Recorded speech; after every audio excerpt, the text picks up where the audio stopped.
Bom dia. Gostaria de agradecer primeiro à Escola da Cidade pelo convite, não é?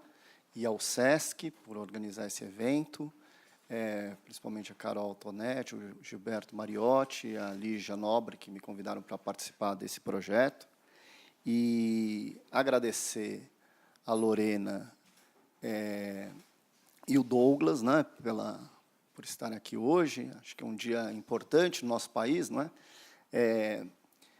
Já anunciar que a gente teria uma terceira convidada, que é a Tamires, não é, Sampaio, que é vice-presidente da UNE, e viria para falar um pouco do movimento estudantil e do trabalho dela dentro do movimento estudantil e dentro do Mackenzie, e a questão do enfrentamento ao trabalho escravo. E, né, ela é uma estudante acabou de se formar em Direito, mas ela também é do Instituto Lula, não é? Ela coordena o programa África do Instituto Lula e, por conta da intervenção ontem no Instituto, ela foi para Curitiba, não é? Então, que hoje tem audiência com o Lula, e então ela não pôde vir. Ela pede desculpa, mandou uma mensagem, me ligou ontem à noite, pede desculpa, gostaria muito de estar aqui conosco hoje, mas, infelizmente, ela não vai estar, não é? Então, pedir para compor a mesa já, antes que eu apresento eles, todo mundo pode visualizar, a Lorena Teles e o Douglas Belchior. Pedir aqui para vocês comporem a mesa e já apresento vocês aqui com a minha colinha de celular.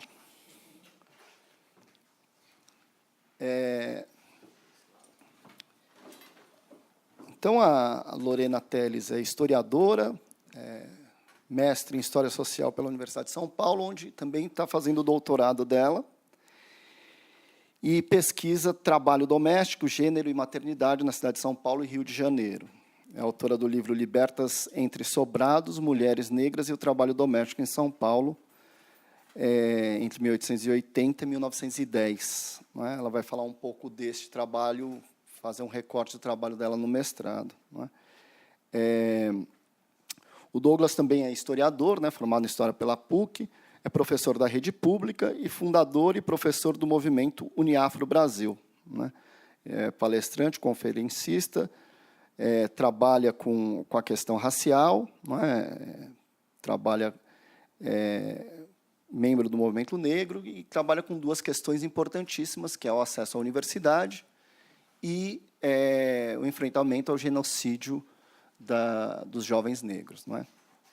Bom, a ideia de propor esta mesa, não é, vem, né, como vocês sabem, vem do projeto Contra Condutas, que tem origem com uma multa aplicada na OAS, né, que é essa construtora aí que também está na mídia, que está envolvida com o que está acontecendo hoje lá em Curitiba, não é? Por 111 trabalhadores, né, sempre na palavra presos, não é? Mas 111 trabalhadores que estavam em situação análoga ao escravo, não é? E o número também é simbólico, né? Que 111 do Carandiru. Eu iniciei meu trabalho, minha vida profissional como professor no Carandiru, não é? Professor de alfabetização de adultos, ainda quando Paulo Freire era secretário de Educação em São Paulo, né, no governo Erundina. Então, é um número marcante, logo após o massacre do Carandiru, não é?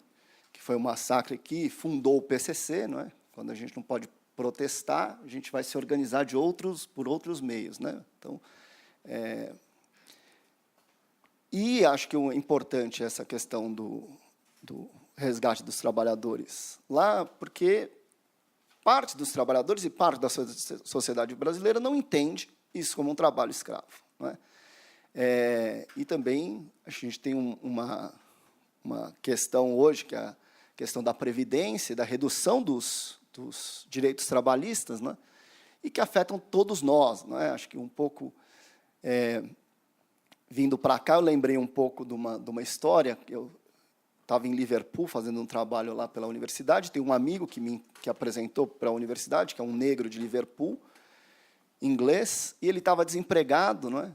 E 4 meses desempregado, e eu fiquei com aquilo na cabeça, saí mandando e-mail para um monte de gente, super desesperado com a condição dele, né? E aí a gente saiu para tomar um café, ele falou, mas, Raul, o que você fez isso, né? Mandou e-mail para não sei quem? Eu falei, não, mas você está desempregado, né? E na semana seguinte ele ia tirar férias, ia para a Espanha, não é? Desempregado com a condição de trabalho que existe hoje na Inglaterra, que já é fruto da reforma neoliberal da Margaret Thatcher, né? E aí ali eu me dei conta que, se eu tivesse na condição dele como classe média, né, eu não teria oportunidade de comer, não é? Então, a condição do trabalho é muito diversa, né, entre o Brasil e outros países desenvolvidos, né? Então, a gente tá nessa discussão.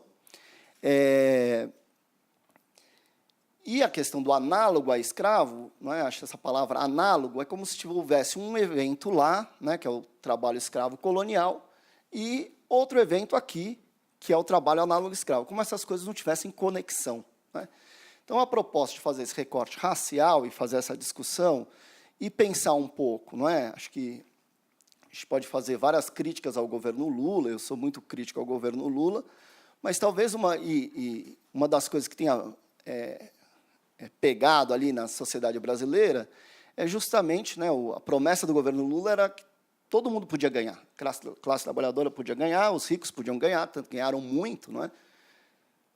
Nunca antes na história desse país teve tantos milionários, não é?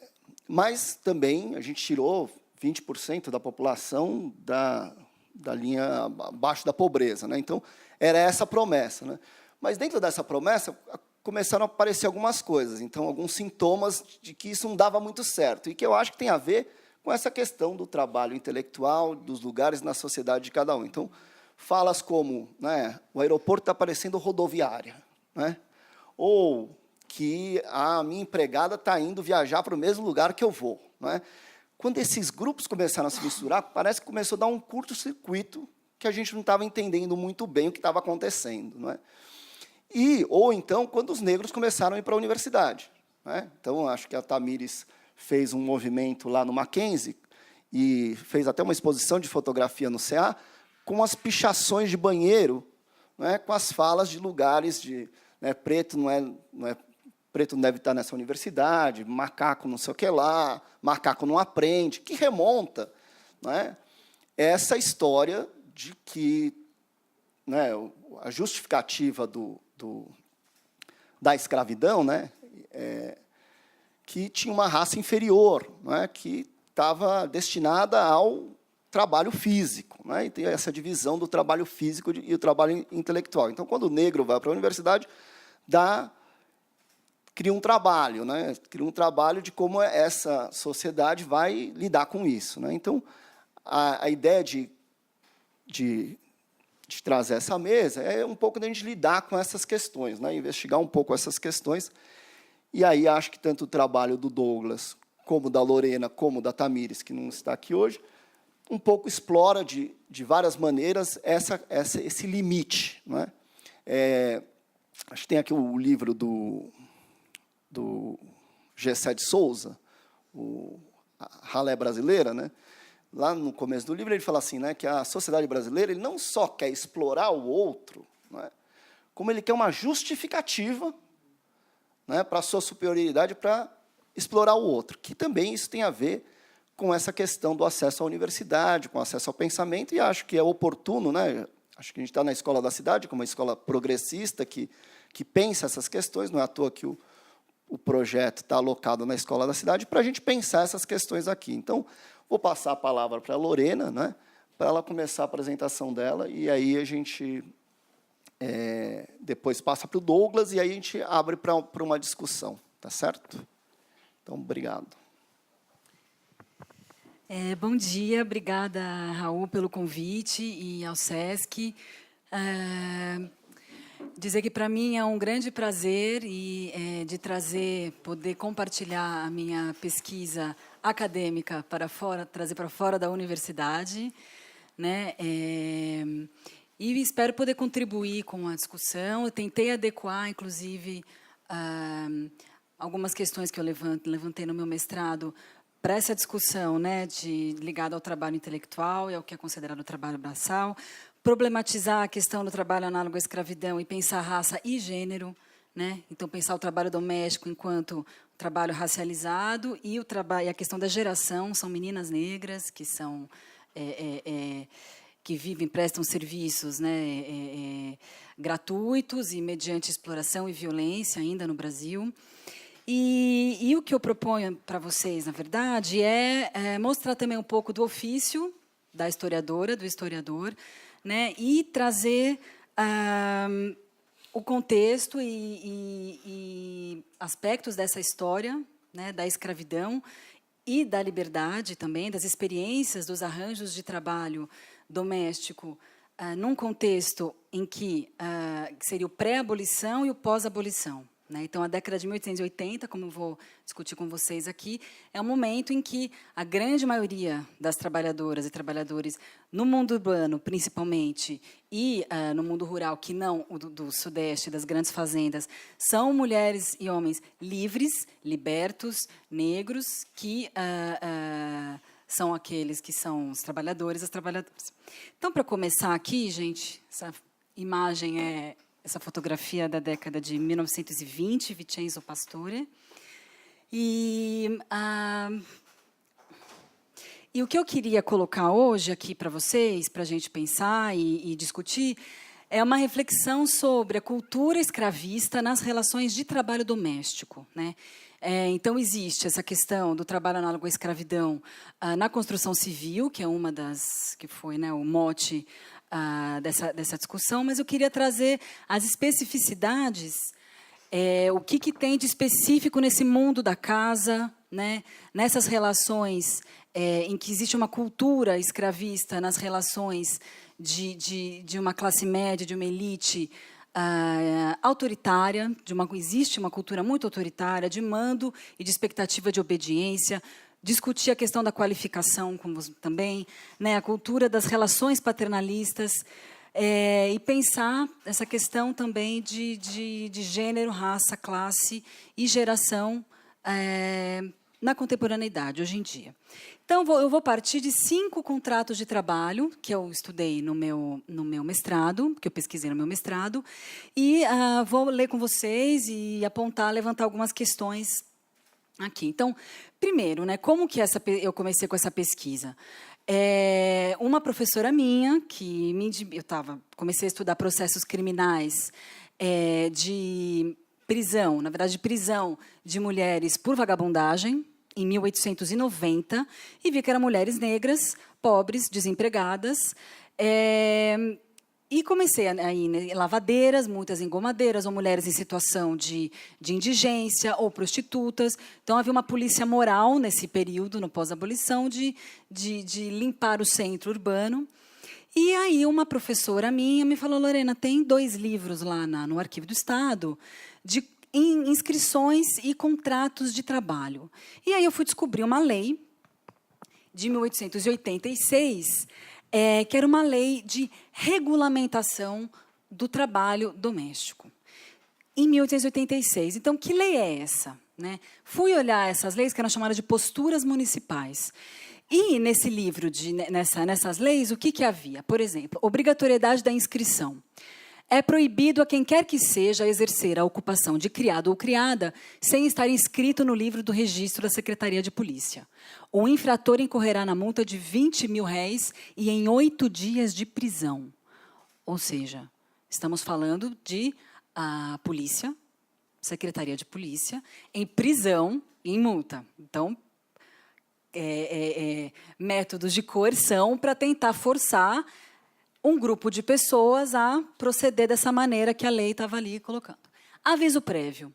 O criado que abandonar a casa do patrão sem prévio aviso de 8 dias, o criado que tiver contratado seus serviços por tempo indeterminado e sendo por tempo certo antes de terminado o contrato, exceto havendo causa justa, o infrator pagará a multa de R$30.000 e sofrerá 8 dias de prisão.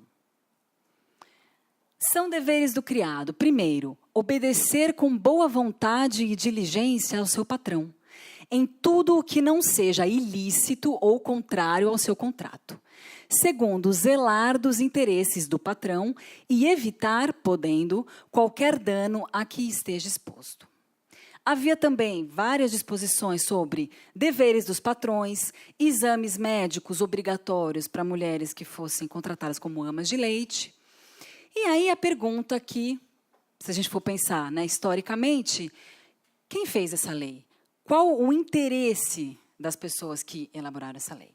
Essa lei foi feita na Câmara de São Paulo, por vereadores, que nesse período eram homens brancos, senhores de escravos, muitos deles. Então, muitas dessa elite iriam contratar empregados brancos em suas residências opulentas na cidade e tinha mulheres e homens escravizados nas fazendas de café. Então, gente, uma maneira interessante da gente pensar a lei, né, é assim, que realidade essas pessoas que estão elaborando a lei querem modificar. Então, se a gente for olhar, por exemplo, essa questão, aviso prévio, o criado que abandonar a casa do patrão vai sofrer 8 dias de prisão. Quer dizer o quê? Que os criados abandonavam a casa dos patrões. Estamos falando aqui de população livre e liberta. Gente livre e liberta. E o que nós vamos ver é que, neste momento, em 1886, 2 anos antes da abolição da escravidão, o que está acontecendo nos grandes centros urbanos, nas cidades? Só para dar um exemplo para vocês. Em 1886, depois que é feita essa lei, são criados 2 livros na Secretaria de Polícia para inscrever esses criados e criadas domésticas, mulheres e homens, que deveriam se inscrever e depois o patrão iria lá e redigiria o contrato de trabalho. O que eu encontrei, pessoal? 1.001 inscrições. Havia um outro livro que se perdeu, que eu não encontrei, mas é uma amostragem interessante. Dessas 1.001 inscrições, 489... Deixa eu ver se eu consigo... Aqui, ó. 489 são mulheres brasileiras. E dessas 489 mulheres brasileiras, 397 são mulheres negras. Na inscrição, depois eu vou mostrar para vocês, havia nome, filiação, idade, naturalidade, sinais característicos, há um registro policial de identificação. E ali havia discriminação da cor. E o que, pela cor, o que eu estou chamando aqui de mulheres negras, seriam cor preta, parda, fula e morena. Certo? E aí eu resolvi focar nessas mulheres, né, e tentar entender as relações de trabalho, a ocupação, pensar o salário, os arranjos de trabalho, né, num contexto em que a grande maioria da população em São Paulo era livre e liberta. Havia apenas, em 1886, aproximadamente 500 escravas e escravos, escravizadas e escravizados. A grande maioria da população escravizada estava nas fazendas de café, no Sudeste. Por quê, gente? Então, só um contexto social para a gente entender essa realidade. Em 1850, ocorre o fim do tráfico de africanos. Então, a partir de 1850, 1852, mais ou menos, parece que tem registro de desembarques ainda, de deportações de mulheres e homens africanos, cessa o tráfico africano. Passados alguns anos, como as mulheres escravizadas não davam à luz e suas crianças não sobreviveriam para ficarem adultas e substituírem a mão de obra escrava, começou a haver um movimento que foi o tráfico interno de escravos. Ou seja, nas cidades, as províncias do Nordeste e do Norte, os senhores começam a vender essas mulheres, esse homem, de maneira forçada, obviamente, para o Sudeste. Então, assim, em 1886, a maioria da população trabalhadora, tanto em São Paulo, quanto em Salvador, quanto em diversas outras cidades, é livre e liberta. Então, gente, essa lei, a gente vai ver que essas leis elas vão tentar regulamentar segundo os interesses dos patrões. Não é lei trabalhista, não é lei que procura resguardar direitos, apesar de haver aqui e ali nessa lei, por exemplo, com relação aos direitos das criadas, dos empregados e empregados, de se negarem ao que eles chamam de relações ilícitas, que seria estupro, o abuso sexual, que era muito comum, né?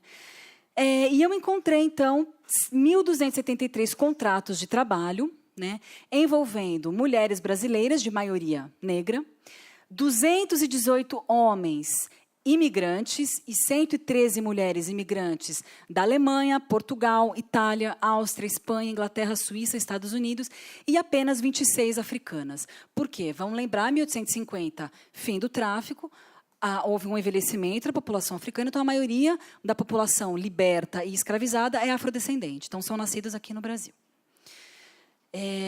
Bom, e aí eu vou começar a ler aqui com vocês, e eu selecionei esses contratos para a gente ver como, nesse momento em que está havendo uma reestruturação das relações de dominação e das relações de trabalho, de como o trabalho doméstico envolvendo mulheres negras livres e libertas, né, ainda existe, como a gente vai ver essas continuidades até hoje, né, aspectos muito marcantes das relações de escravidão. Então, vou sugerir aqui que vocês me acompanhem nessa leitura. Isso aqui é um contrato de trabalho da Tertuliana Maria das Dores. Então, nesse livro de contrato tem o nome, né, o número da caderneta de trabalho. Então, quando ela foi lá, a Tertuliana se inscreveu, ela ganhou uma caderneta. E o contrato de trabalho que o patrão, a patroa, redigiram, ela foi lá na Secretaria de Polícia e eles transcreveram, passaram para esse livro. Depois, se vocês quiserem esse PowerPoint, eu passo para vocês. Então, olha só. Renovo hoje o contrato em virtude do qual Tertuliana Maria das Dores prestará em minha casa os serviços de cozinheira, declarando que, nesta data, tomo a meu serviço com o fim especial de encarregar-se da cozinha de minha casa. E de fazer as compras diárias, devendo dar almoço às 10 horas da manhã e jantar às 4 horas da tarde, mediante o vencimento mensal de 30 mil réis. Pagarei no princípio de cada mês consecutivo ao vencimento. As faltas motivadas por moléstia, reconhecida durante 1 ou 2 dias, não serão descontadas, assim como as que forem autorizadas por minha licença. São Paulo, 24 de julho de 1886, doutor Eulálio da Costa Carvalho. Muito bem. Quem é Tertuliana Maria das Dores? Fui lá no livro de inscrições, achei a Tertuliana. Então, Tertuliana, ela é uma mulher de 33 anos, em 1886, nascida em Itapetininga, no interior de São Paulo, ou seja, ela é uma migrante, certo? Ela nasceu e ela migrou para São Paulo. A filha de Francisco de Tal, Corfula, solteira, cozinheira, e aqui tem as descrições físicas, muitas delas de cunho racializado, né? Então, por exemplo, estatura regular, cabelos grenhos, olhos pretos, falta de dentes. Ou seja, uma mulher negra, certo? Que está tendo, e esse patrão, que é um médico, como vou mostrar para vocês, ele é médico da Câmara. O Eulálio da Costa Carvalho, ele vem de uma família escravista da Bahia, e ele está ali colocando no contrato, e os termos dele são muito específicos, né? Vocês veem que não tem legislação regulando, né, essa relação com saúde da trabalhadora, enfim, uma série de questões que são ali do âmbito do privado, né? Muito bem. Então, uma coisa interessante que eu queria levantar para vocês, como fim especial de encarregar-se da cozinha e das compras diárias.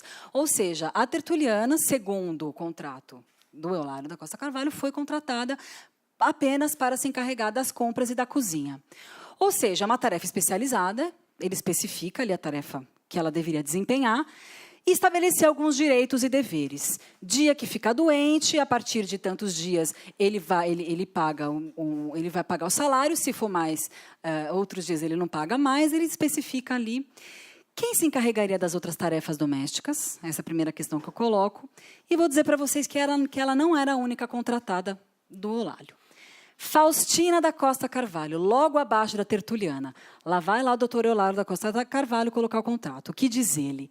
Renovo hoje o contrato, conforme o qual estava ao meu serviço a preta liberta Faustina, e pelo qual obrigo-me a pagar mensalmente a quantia de 25 mil réis para que a dita preta preste os serviços domésticos que lhe forem exigidos, tais como engomado, cozinha, quando faltar a encarregada desse serviço, ou for mister ajudá-la, compras diversas e quaisquer outros serviços. menos lavagem de roupa. Tem ela em minha companhia 2 filhos, os quais, assim como ela própria, terão tratamento médico quando doentes. Só lhes será descontado do vencimento mensal quando a moléstia prolongar-se por mais de 5 dias. São Paulo, doutor Eularo da Costa Carvalho. Então, gente, é contrastante as formas como ele se refere a Tertuliana e a Faustina da Costa Carvalho. Primeiro, uma coisa interessante, o sobrenome dessa mulher, da Faustina, é o mesmo do Eulálio. E isso era uma prática comum de muitas escravizadas e escravizados tomarem em seu batismo e no seu registro o sobrenome dos seus senhores. Muito bem. Quem é a Faustina? Uma mulher de 34 anos, assim como a Tertuliana, um ano mais velha, migrante da Bahia, filiação desconhecida, cor preta, solteira. Por esses dados, é como que a gente vai rastrear essas mulheres. Qual a história de vida dela? Essa mulher foi uma escravizada, certamente. Por quê? Primeiro, migrante da Bahia. Por que ela migraria da Bahia para cá? Por alguma razão. Filiação desconhecida. Então, muito provavelmente, ela foi escravizada. E era escravizada do Eulálio da Costa Carvalho. Muito bem. Agora, uma questão que eu acho que eu queria levantar aqui com vocês é a Faustina. Primeiro, ela deveria prestar os serviços domésticos exigidos. Esse termo, quando a gente está olhando o contrato de trabalho, a gente tenta entender as palavras escolhidas, né, e buscar a realidade dessas relações sociais. Então, ele exige, é um trabalho exigido, engomado das roupas, ela deveria cozinhar e fazer as compras quando a Tertuliana faltasse, que seria encarregada disso, e deveria se responsabilizar por qualquer serviço doméstico, menos lavagem de roupa. Ou seja, a gente percebe aqui que as relações o simples fato dele designar essa mulher, porque a Tertuliana também era negra, mas a Tertuliana não foi sua escrava.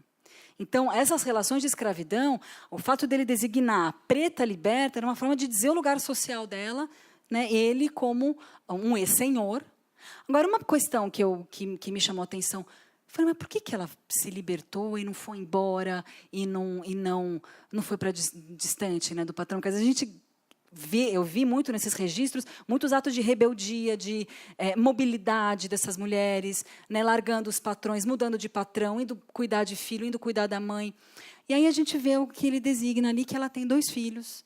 Né? Então, assim, a liberdade, ela não é uma liberdade sem contexto, ela não é uma liberdade, né, uma ideia, ela é um fato de que é uma mulher empobrecida e que ela conseguir mudar, sair da casa desse ex-senhor, ela precisaria ter contatos na cidade, conhecer pessoas, né, lidar com o fato de que, para mulheres negras, não havia um mercado de trabalho em que ela pudesse sustentar seus próprios filhos.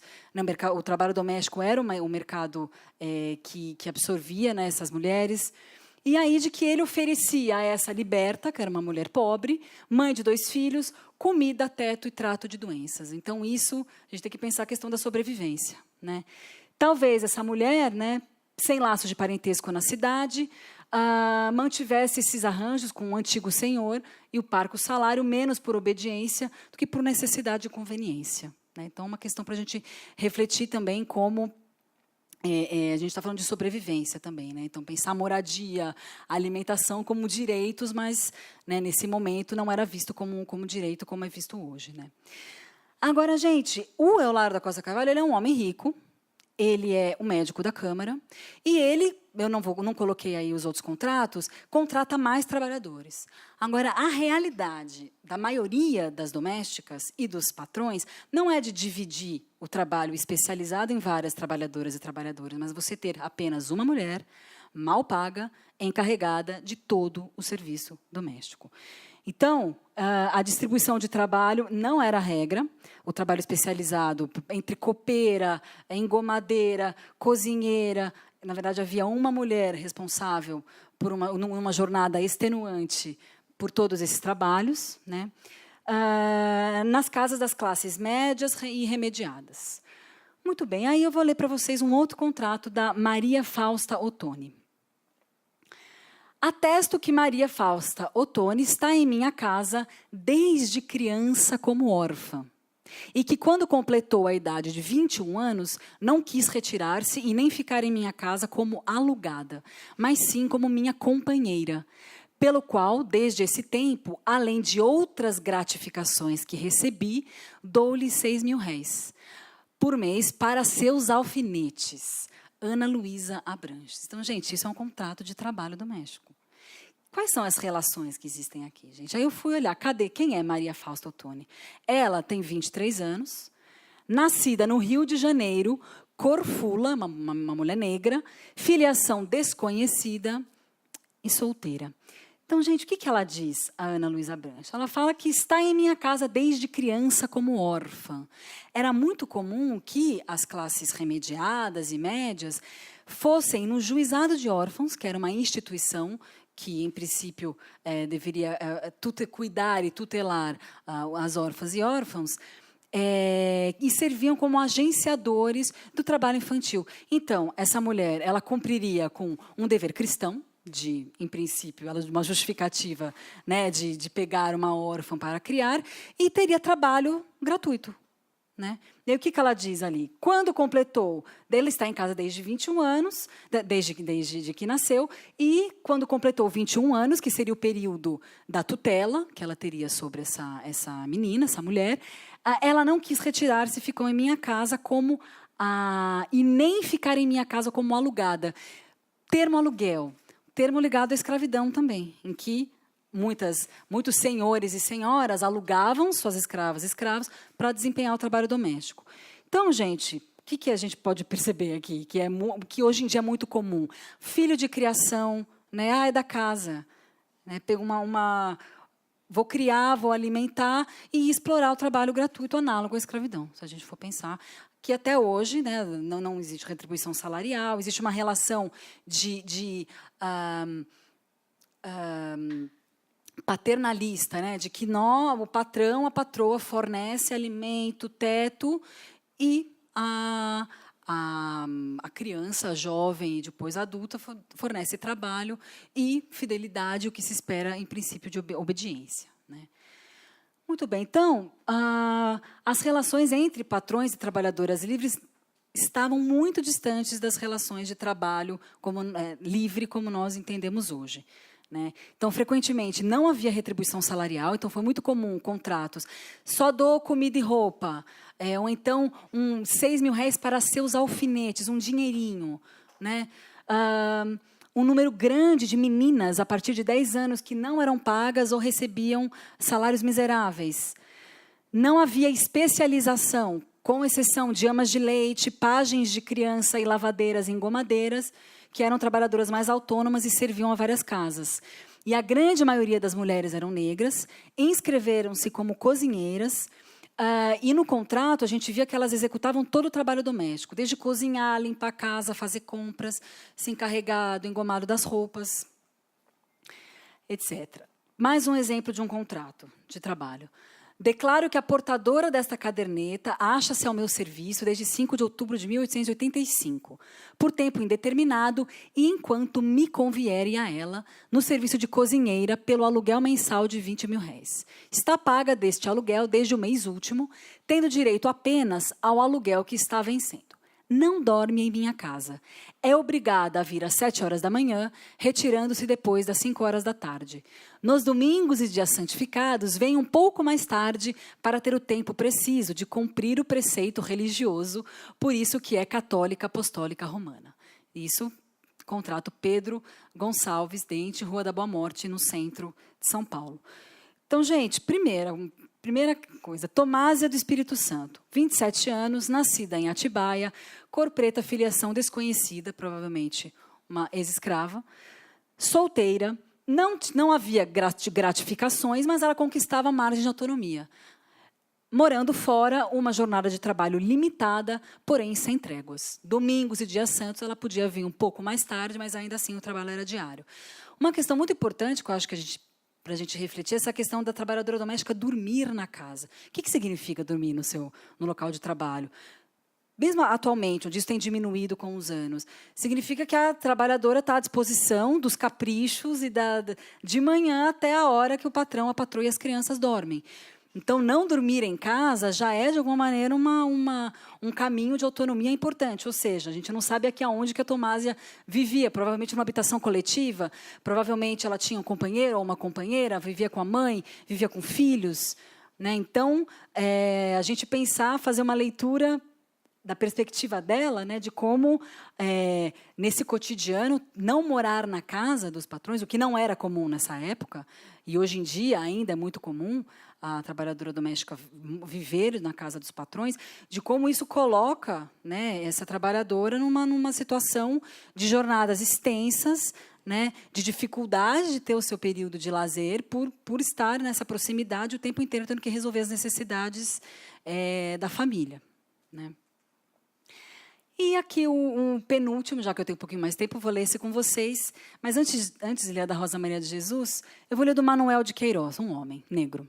Olha que interessante, gente, pensar quais as estratégias, porque, gente, quais são os problemas das elites?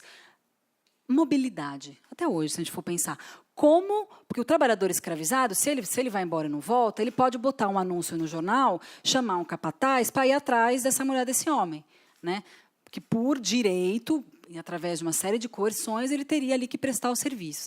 E a pessoa, e a liberdade, e o liberto, que tem o direito de ir e vir, e essa é uma das prerrogativas desses homens e mulheres libertos. Olha o Manuel de Queiroz, que interessante. Contrato. Tomei hoje, de 6 de julho de 1886, para meu serviço como copeiro, a Manuel de Queiroz, que se acha inscrito no registro de polícia, sob o número 49, tendo convencionado pagar-lhe o salário de 20 mil réis mensais. Salário este que aumentaria se o mesmo Queiroz o merecer.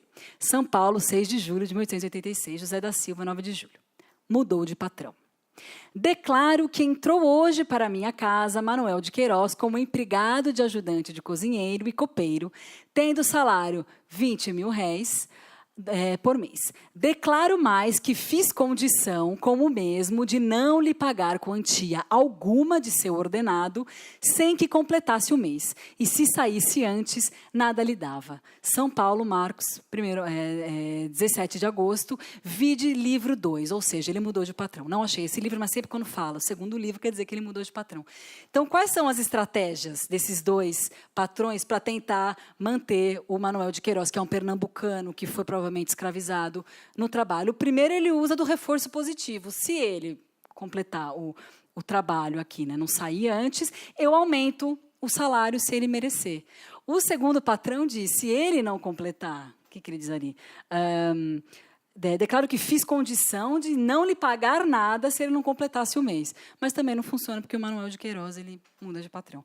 Então, isso mostra também a dependência dos patrões e das patroas, né, dessa classe média livre, do trabalho doméstico. Né? Muito bem, vamos voltar aqui para Rosa Maria de Jesus. Rosa Maria de Jesus. Rosa Maria de Jesus veio para minha casa no dia 15 de noite. Fica recebendo aluguel no dia 17, ordenado que eu combinei com a mesma 11 mil réis para serviços leves, em razão de sua idade. Maria M. de Monteiro, Largo da Sé, segundo andar. Declaro que a Preta Rosa é a não poder ser mais atrevida. Para poder ser mais, no dia 9, foi-me preciso sair, e esta me disse, eu não tomo conta de sua casa porque não sou sua escrava. Desta maneira, não quero ela nem de graça, em razão de sua velhice e ser muito atrevida. Está paga. Tomei hoje, dia 4 de agosto de 1886, para serviços domésticos, Rosa Maria de Jesus, que se acha inscrita, registro de polícia, tendo convencionado pagar o salário de 12 mil réis, um outro patrão, e Gino Ladislau da Cruz. Então, gente, esse contrato de trabalho ele é muito rico, se a gente for pensar como reconstituir essas relações de trabalho. Então, vamos ver primeiro aqui quem é a Rosa Maria de Jesus.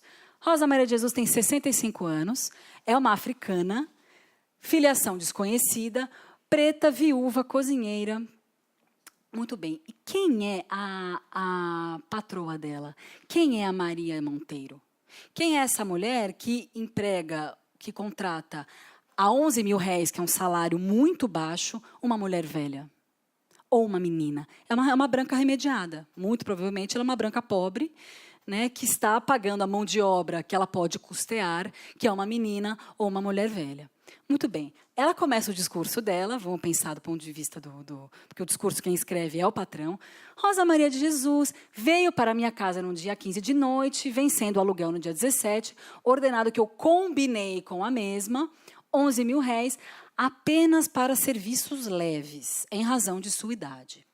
Então, aí a gente já se pergunta, será que eram serviços leves? Quais seriam esses serviços que a patroa demandaria, pediria para Rosa Maria desempenhar? Muito bem. Aí ela volta com esse contrato, declaro que a preta Rosa, ela subiu no tamanco. Quando falou preta, o que ela está querendo dizer? Estabeleceu os lugares, né? Então, ali parece que é a patroa boazinha, e ali declaro que a preta Rosa é a não poder ser mais atrevida. Para poder ser mais, para poder ser mais, no dia 9 foi-me preciso sair, e esta me disse, eu não tomo conta de sua casa porque não sou sua escrava.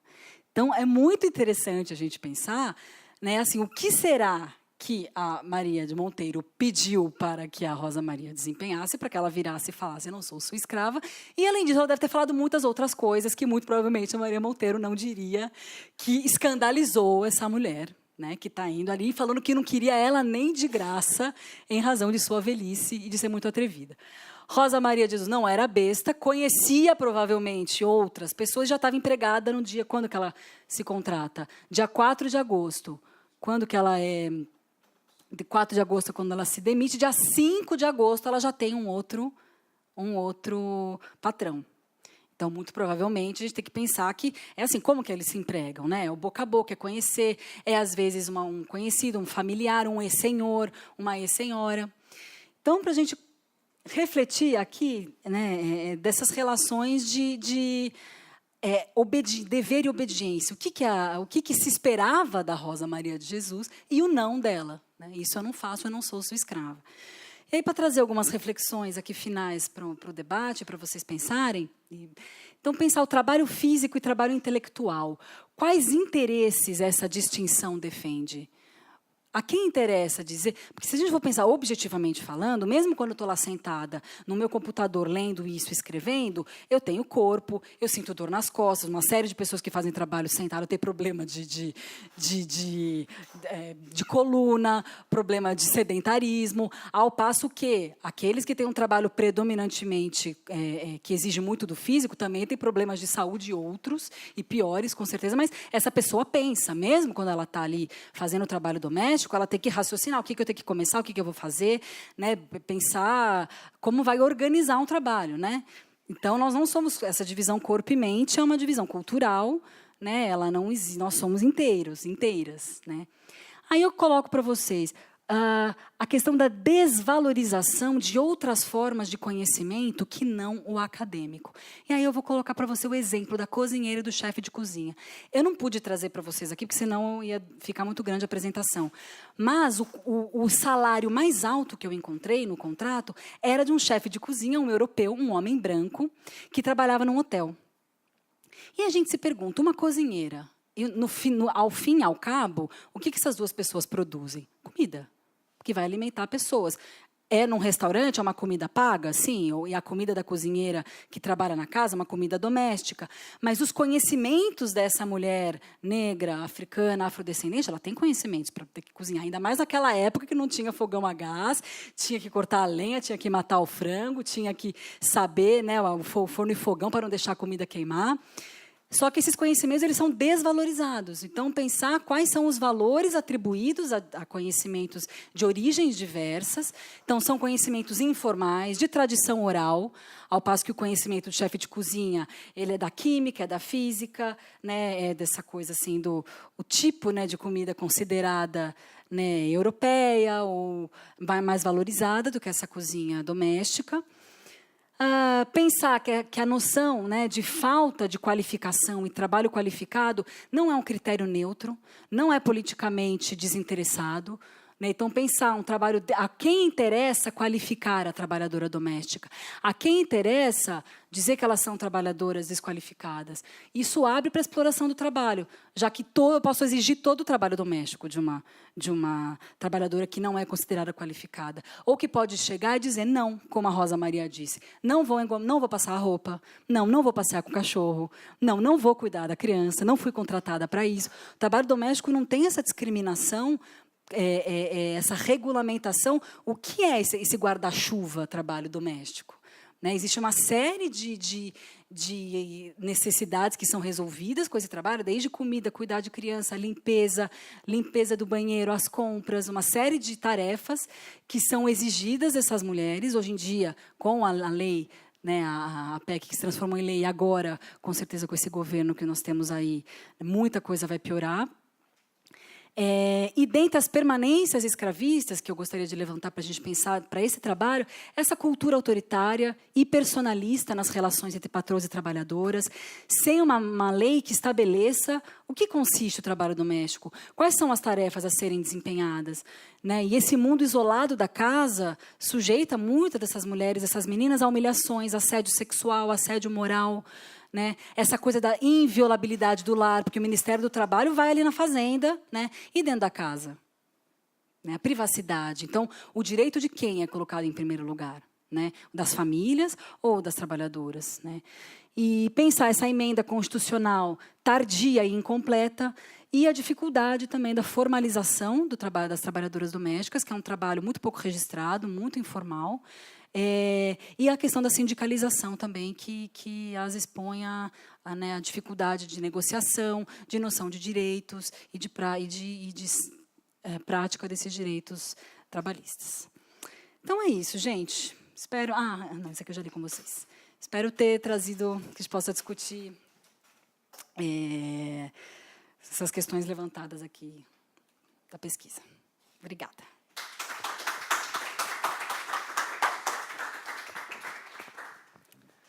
Agradecer a Lorena e só apontar, né, um pouco como algumas práticas de deslocamento do trabalhador, confinamento em lugares que o patrão pode disponibilizar do trabalhador a hora que quiser, se repete um pouco aqui no caso de Guarulhos, não é? Um pouco do deslocamento de território, de confinamento, enfim, né, das jornadas de trabalho. Acho que é um pouco algumas coisas para anotar e lembrar também que a questão do trabalho doméstico, um orgulho brasileiro, é a Constituição de 88, que no parágrafo 1º vai dizer somos todos iguais e tal, no 5º vai distinguir que o trabalho doméstico é de uma outra ordem, que eles não são tão iguais assim, né? Acho que é uma coisa interessante para a gente pensar. Então, agradecer a Lorena e passar rapidamente a palavra ao Douglas. Beleza. Bom dia, gente. Tudo bem aí? Vamos acordar? Olha aí, ó, vou deixar um papelzinho nosso com vocês. Enquanto eu falo, vocês vão ter uma ideia do que a gente faz, certo? Muito bem, meu nome é Douglas, eu sou professor de História na rede pública.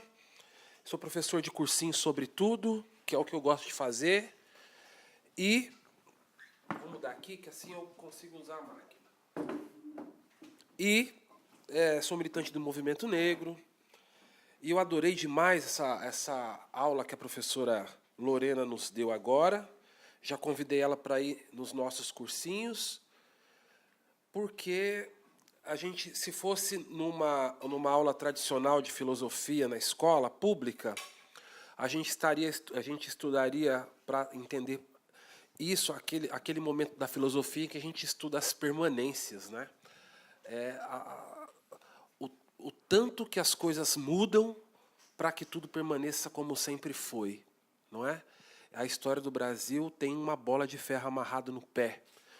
É uma história extremamente perversa, sobre a qual nós não nos debruçamos, nós não estudamos, nós não conhecemos, nós somos deliberadamente afastados dela, justamente para que a gente não sinta o que foi, e logo não sinta vergonha e não sinta ódio. Né? Porque você imagine se os descendentes daqueles que sofreram isso, em algum momento da sua história, tomassem consciência do que foi, tomassem consciência de que são a maioria do povo brasileiro e de que seria justo, no mínimo, empatar esse jogo e devolver tudo que receberam por 400 anos.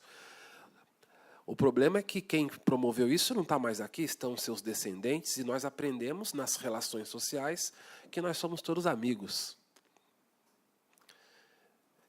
Isso é foda, isso é triste. E de maneira que a gente consegue fazer alguns paralelos. O que eu sempre digo para os estudantes, para os meus colegas em sala de aula, eu sempre dou essa tarefa de trabalho de pesquisa prático, sobretudo nas capitais. Na Zona Leste, onde eu dou aula, menos, e está em Paulista, menos. Tem menos bancas de jornal e elas são menos surtidas. Mas se você caminhar pelas ruas da capital de São Paulo e fizer uma pesquisa nas bancas de jornal dos grandes centros, das principais praças e avenidas, você não vai encontrar nenhuma banca de jornal que não tenha exposto uma revista cuja capa traga a história do Holocausto ou da Segunda Guerra, o papel do Hitler e o que foi a desgraça terrível do massacre ao povo judeu. E com toda a razão, porque é uma história que precisa ser lembrada. Esses quantos anos? De Holocausto? Não, mas o período que durou ali. Essa face terrível, umas 15, vamos arredondar, né? 15 anos. Muito bem. O que foi suficiente no final da Segunda Guerra, senhoras e senhores, para que o mundo civilizado parasse para pensar em tudo que promoveram e, numa sala como essa, se reunissem naquilo que eles chamaram, que passou a ser conhecido como Fundação das Nações Unidas. Então, eles, olhando para o que tinham realizado na Segunda Guerra, combinassem entre eles que não era possível que aquilo se repetisse. Afinal de contas, como é possível que a gente se mate dessa maneira, nessa quantidade, com essa perversidade? Então, fica convencionado que, dali por diante, se declara os direitos humanos, né, de maneira universal, se reinventa a ideia dos direitos humanos e de que, sim, a gente não poderia repetir aquele massacre, a gente não poderia, a ponto de se forjar um conceito novo na história, um conceito que a gente conhece hoje como genocídio, que surge ali, a partir do desespero em perceber os brancos se matando entre si na Europa. Aquilo foi suficiente para que o mundo civilizado europeu, o que se considera mundo, né, história da humanidade, parar para refletir sobre a violência, sobre o massacre humanitário. Direitos humanos, né? Duas condições negadas historicamente ao povo africano, né? Pretos, via de regra, em todo o planeta, diria o Frantz Fanon, que é um cara importante que a gente estuda pouco, somos todos africanos da diáspora, não é? Nunca fomos ou nunca ocupamos nem o lugar dos direitos e nem o lugar de humanos, historicamente tratados como coisa, como seres sem alma, a ponto de poder se distinguir da população originária na América, por exemplo, que sim, tinha alma, mas ela estava perdida, bastava um esforço de catequização para que as almas retornassem, então, aceitando Cristo e Deus, eles estariam salvos. Já para os africanos não cabia nem isso, porque não tinham alma, precisavam, então, eram tratados como coisas. Isso não foi 10 ou 15 anos. Isso foi 400 anos. 400 anos. Nós não temos nenhuma vergonha na cara. Isso é terrível. A história no Brasil é terrível. A forma como as relações se construíram é terrível. Se eu perguntasse a vocês, que filme sobre escravidão vocês assistiram e isso tocou? Vocês ficaram magoados, chateados, tristes? Te provocou algum choro, alguma mágoa? Algum filme em especial? Já assistiram algum que doeu? Vamos citar alguns. Chorou? Também chorei. Qual outro? O outro que tocou. Histórias Cruzadas, que fala exatamente sobre o que a professora trouxe aqui, exatamente. O Nascimento de uma Nação, as duas versões.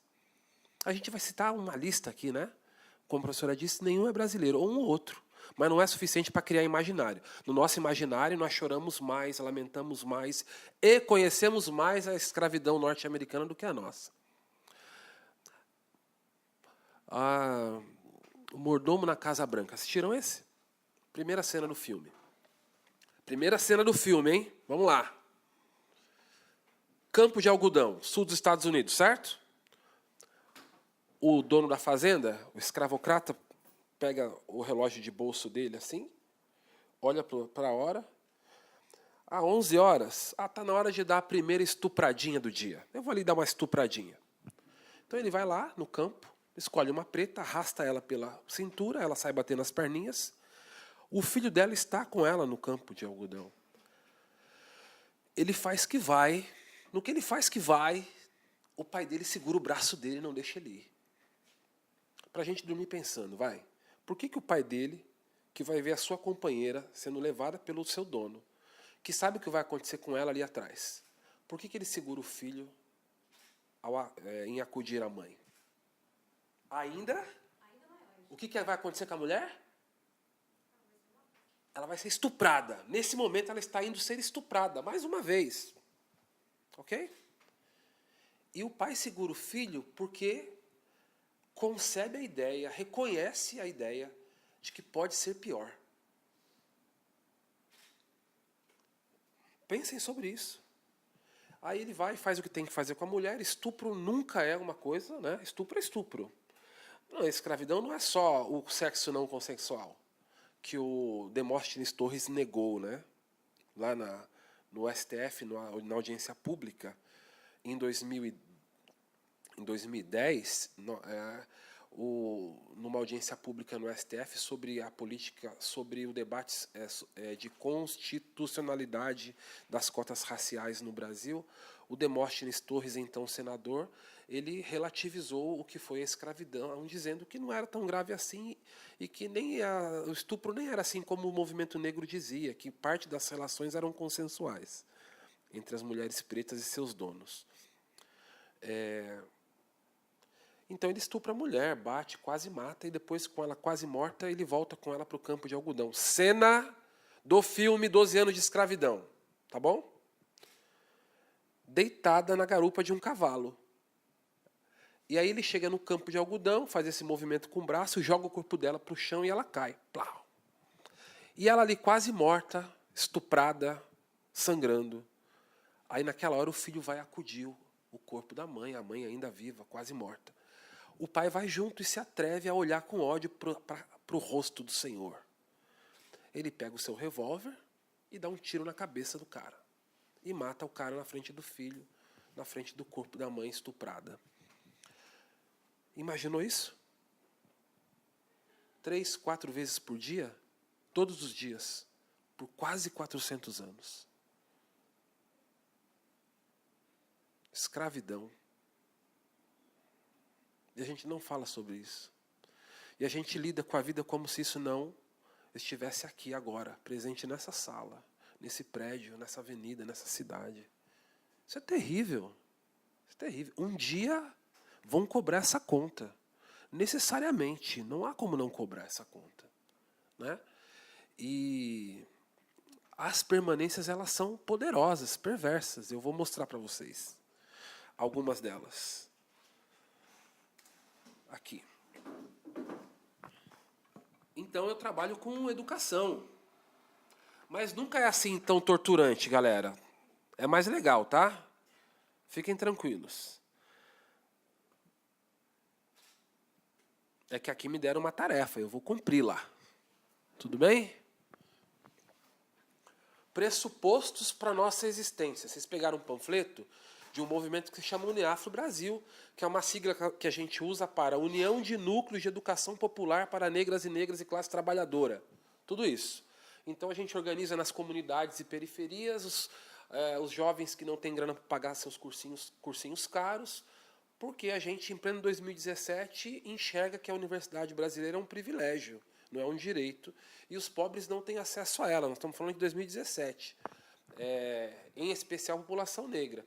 Por que a gente faz esse trabalho? Por conta de alguns pressupostos. O primeiro deles é esse aí. Eu pergunto a vocês se vocês sabem no que se trata a primeira foto lá em cima.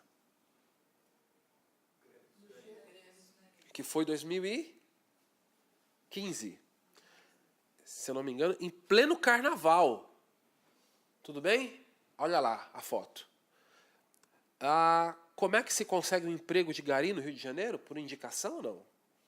Como é que é? Vocês sabem? Concurso público. Concurso público!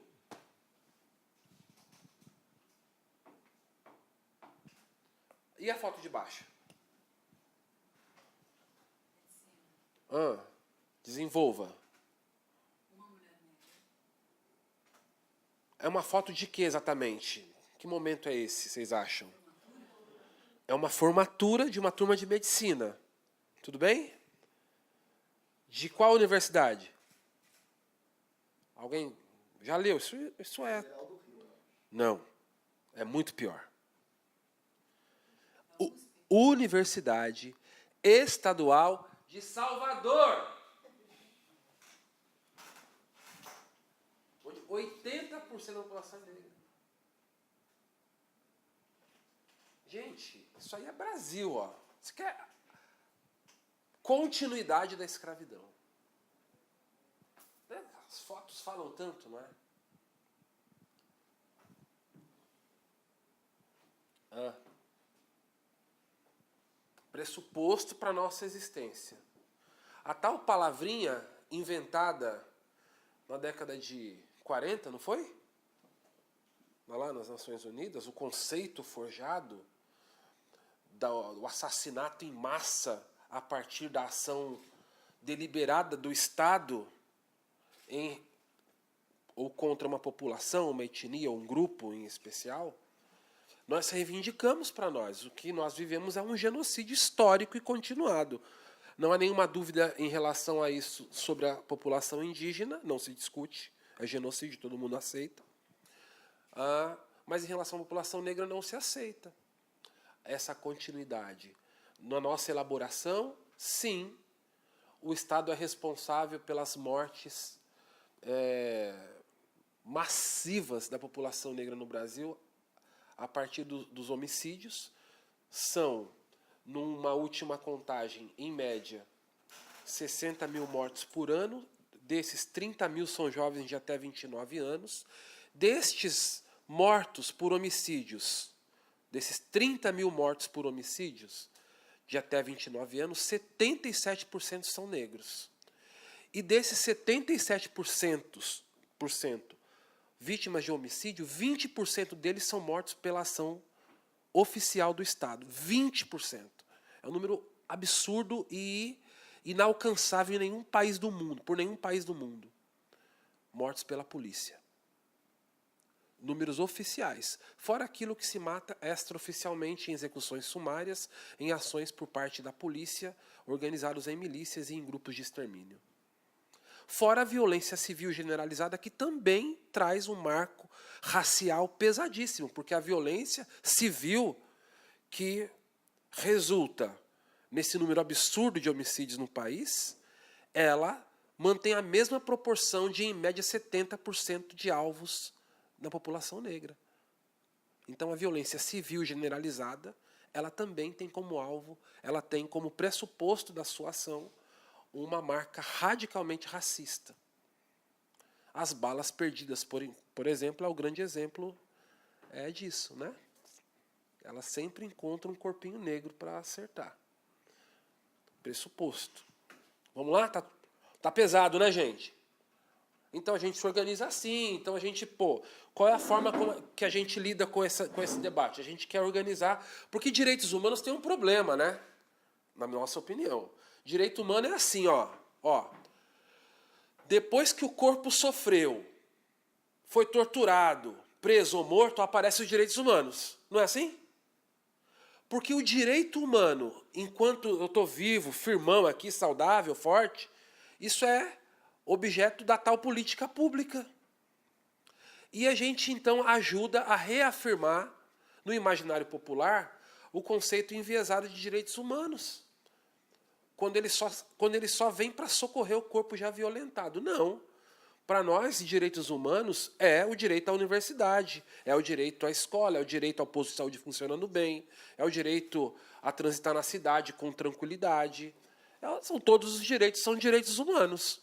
Mas na hora de praticar direitos humanos, eu vou no corpo violentado, que é criminalizado pelo senso comum, através de uma política massiva de criação de opinião, com papel fundamental da mídia nisso. Então, o sujeito comum, que não entende o contexto político e social, olha e diz, os direitos humanos atuam no corpo ferido, que o corpo ferido, por acaso, é de um cara que é vagabundo mesmo, a culpa é dele, então direitos humanos é para defender bandido. Então, a gente reafirma, na prática dos direitos humanos, aquilo que as pessoas entendem de direitos humanos. Está errado.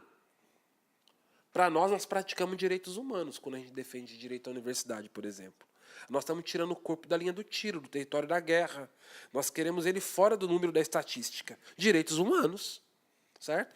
E quando isso é dirigido ao povo que mais morre, direitos humanos. Então a gente faz isso. É o nosso trabalho, né, no movimento social. É isso que a gente faz aí. Ó. Organiza, a Uniafro tem hoje cerca de 30 núcleos de base organizados em comunidades e permanências da história. De novo, não é nada novo. Ó. Eu trouxe um livrinho para mostrar para vocês, que é a Frente Negra Brasileira. Quem gosta de estudar essas coisas é muito legal, que é a primeira grande organização negra depois da abolição da escravidão, né? Nos primeiros anos. A Frente Negra Brasileira, gente, não é uma organização de esquerda, revolucionária, comunista, socialista. Nada disso.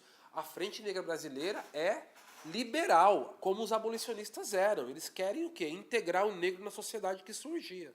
Né? O Florestan Fernandes escreve sobre isso na sua tese de mestrado.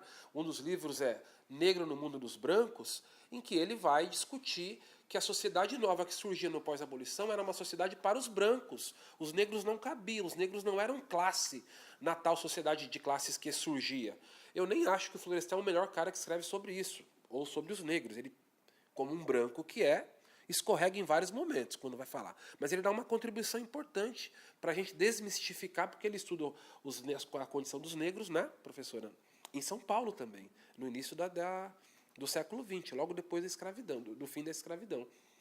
Então, a Frente Negra Brasileira, que é liberal, que depois vai flertar com o integralismo, que inclusive é alvo de muito preconceito dentro do movimento negro. Porque, gente, veja, a professora traz um elemento muito foda na nossa história para entender as relações sociais e a construção do racismo como uma amálgama nosso mesmo. 2, 3 décadas de convivência nós tivemos entre trabalhadores assalariados brancos, negros alforriados e negros escravizados, cada uma na sua condição específica de trabalho, de convivência, de valorização e de valor de vida. Imagina, 30 anos assim, com essa convivência rotineira. Porque a escravidão, como a professora explicou aqui, não foi um negócio estanque. Tal dia acabou em todo o Brasil. Não, foi um processo longo, inclusive preparado pelas elites. As elites, né? Em 1850, ante a pressão inglesa, a elite atrasada, historicamente, que é o caso da elite brasileira, percebendo que em algum momento ia deixar de ser dono dos corpos, se prepara e passa a ser dono das terras, não é? A lei de terras é de 1850. Então os caras se preparam para isso 40 anos antes. Quando acontece formalmente o fim da escravidão, só 5% da população negra brasileira ainda está escravizada. 5%, né? No número geral, nacional, assim. Então, já havia essa preparação. E a Frente Negra Brasileira, lá na década de 30, 44, olha o que ela faz. Está na página 44 do livro. Ela organiza escolas para os negros. O que a gente faz hoje, em 2017, é uma prática histórica do povo negro. Se você pegar ainda antes, durante a escravidão, uma das mais importantes rebeliões brasileiras, revoltas, foi a revolta dos malês, que foi promovida por negros que sabiam ler e escrever e que ensinavam outros a ler e escrever. e como um elemento importante, inclusive na organização da revolta. Então, esse debate de acesso à educação, de educação como algo importante para a liberdade, sempre foi muito presente entre os negros organizados, ainda muito antes do fim da escravidão. Quando acaba a escravidão, nas primeiras décadas,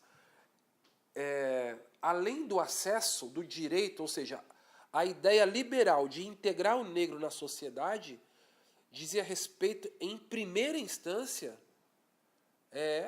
garantir o direito do negro a ocupar o espaço também do conhecimento, o espaço do letramento. E a Frente Negra, sem esperar que o Estado fizesse, porque demoraria a fazer, como demora até hoje, promovia isso por sua própria conta.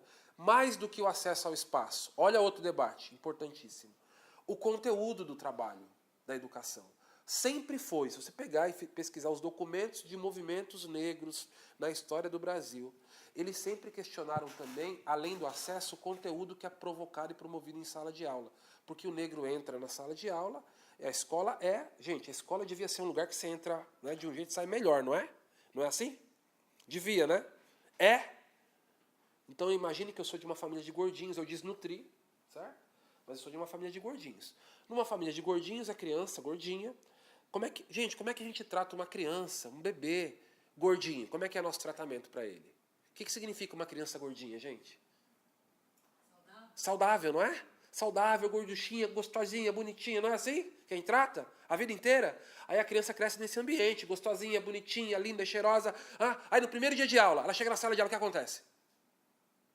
O que ela descobre? Que ela não é nada daquilo que a família promoveu. Na escola, não é no inferno, gente. É na escola. É no primeiro dia que ela sente que não é o que se imaginou para a vida inteira. Escola é isso. Então, primeira lei que Lula assina quando senta na cadeira de presidente, qual é? Vocês sabem? Lei 10.639. É a primeira ação dele como presidente. Já estava aprovado no parlamento, né, por ação de parlamentares ligados ao movimento negro.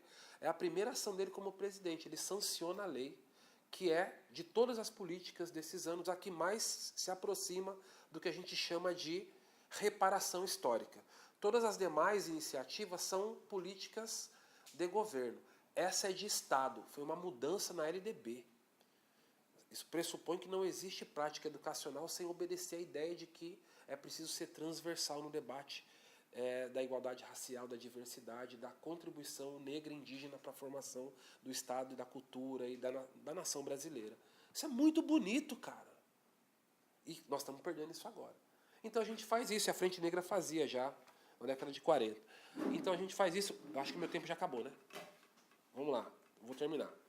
Então, são só imagens que ilustram o que a gente organiza nas comunidades como uma forma de resistir ao genocídio, ou seja, o tema do que nós estamos falando agora, o acesso à universidade, o acesso à educação, o letramento, a organização política, como forma de enfrentar essa realidade histórica de genocídio continuado, dessas relações enviesadas, dessa construção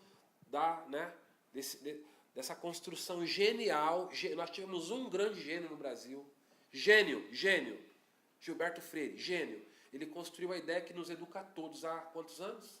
50 anos. Mais, né? 70 anos. Não sei. É década de 30, né? Portanto, um pouco mais de 70. Né? 80 anos. Nos educa a todos. Todos nós somos educados a partir daquele ideário da democracia racial. Né? Então imagine, gente, imagine. Sabe o que é isso? Né? Eu vou fazer uma analogia aqui bem bonitinha.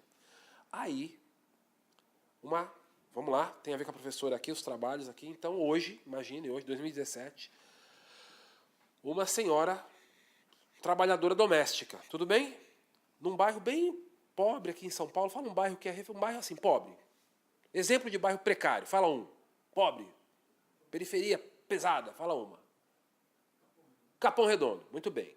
Mora no Capão Redondo e trabalha no outro bairro nobre, chique, de gente tal, rica e tal, como trabalhadora doméstica. Qual outro bairro que ela trabalha então? Falou o bairro?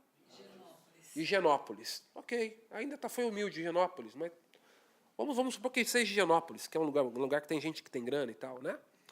sai do Capão para Higienópolis todo dia. Tem que sair de casa às 5 da manhã e tal. Pega ônibus, trem, um monte de coisa para chegar. E aí, nesse dia, férias, aí a creche perto da casa dela fecha, ela não tem para onde levar a filha de 6 anos e tal. Por acaso, só por algum acaso, essa empregada doméstica, no caso da minha história, é negra, tá? É uma coincidência. Ela é negra. Então, ela sai do Capão Redondo muito cedo, e nesse dia ela leva a filha dela, porque a patroa dela é legal, é bacana, gente boa, cuida. Inclusive, um tempo atrás, a filha ficou doente, a mulher emprestou dinheiro para ela comprar remédio. No último Natal, ela deu presentes para a filha dela. Então, é uma relação muito... Sabe? Ela chega a dizer o seguinte, ela chama a empregada de secretária, ela trata bem. Pô, uma relação quase, entendeu? Familiar. Maravilhosa. Aí ela chega no bairro, aí a filha dela, que tem 6 anos, que nunca foi ali, olha para a rua, olha para os muros, e fala, nossa, mãe, que bairro diferente, que ruas diferentes, tudo limpinho e tal. Esse bairro, essas ruas largas, essas casas bonitas. Mãe, por que esse bairro é assim? A filha pergunta para a mãe. Trabalhadora doméstica negra, às 7 da manhã. O que a mãe responde? Por que esse bairro é assim? O que a mãe responde? Que é um bairro de ricos? Que é um bairro de classe média alta? Um bairro de ricos? Não é essa a resposta corriqueira? É ou não é? Por que a mãe não responde? É um bairro de brancos, filha. Por que ela não responde? Seria um erro responder? Seria errado? Seria um absurdo? Ela responder, é um bairro de brancos, filha. Aí ela trabalha o dia inteiro, ela come da mesma comida, ela passa o dia bem. Às 5 da tarde coincide, na hora de ir embora, com a hora da saída do colégio do bairro. Aí passa a mãe com a filha em frente ao colégio, e a filha pergunta, nossa, mãe, que colégio legal, que crianças diferentes, que roupa bonita. Mãe, aqui o policial até cumprimenta. Por que esse colégio é assim, mãe? A mãe repete, porque é um colégio de gente rica. Por que a mãe não responde? É um colégio, é uma escola de brancos, filha. Por que ela não responde, gente? Por que a gente não responde? Por que a gente não dá essa resposta? Para a gente pensar antes de dormir. Ela poderia responder isso? Então, isso é o nosso trabalho lá nos bairros de negros. Nos bairros negros brasileiros. Porque a gente fala isso nos Estados Unidos, aqui a gente não fala. Por que a gente não fala? Aqui os bairros são tão negros que até os brancos são quase negros. Se vestem como negros, têm a mesma cultura dos negros, cantam as músicas dos negros, apanham da polícia e são desempregados quase como os negros. Não é igual, mas é quase. Bom, gente, mas é isso que eu queria dizer. A gente continua conversando aqui. Muito obrigado.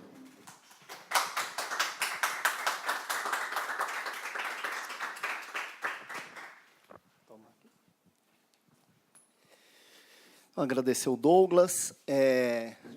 Quase meio-dia, né, que é o nosso teto. Então, não vou... acho que só pontuar algumas coisas importantes, né, do que se refere ao nosso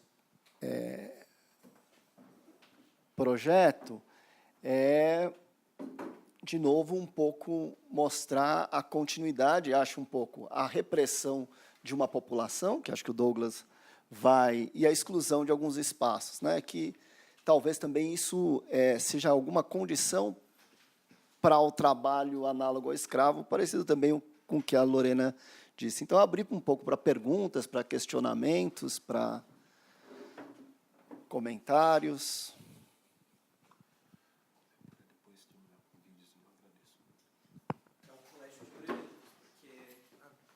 Obrigado. Eu estava falando que eu achei muito boa a colocação final dele, uma das finais, que foi por que a gente não fala que é um colégio de brancos, um bairro de brancos. Eu estava pensando em muitas situações em filme, em vídeo, eu vi nos Estados Unidos as pessoas falando, tipo, it's a white place, tipo, um lugar para brancos. E realmente, agora pensando, eu não consegui chegar numa resposta de por que a gente não fala isso. Aí isso foi um questionamento para a noite, só que nesse momento eu não estou conseguindo linkar por que a gente não fala isso.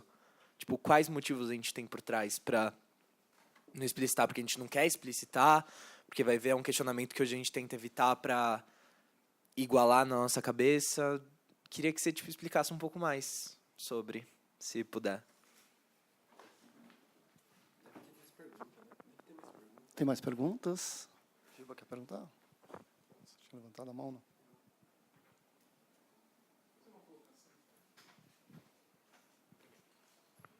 Essa é uma questão aberta para todo mundo, quem quiser. E também não sei se é exatamente uma pergunta, mas assim, questão da legislação do trabalho, né? Tem até aquela questão muito comum dizer que em 43, né, que houve a legislação do trabalho, mas quando você tem uma lei lá de 1800 e tanto que fala sobre trabalho, é a legislação do trabalho, né?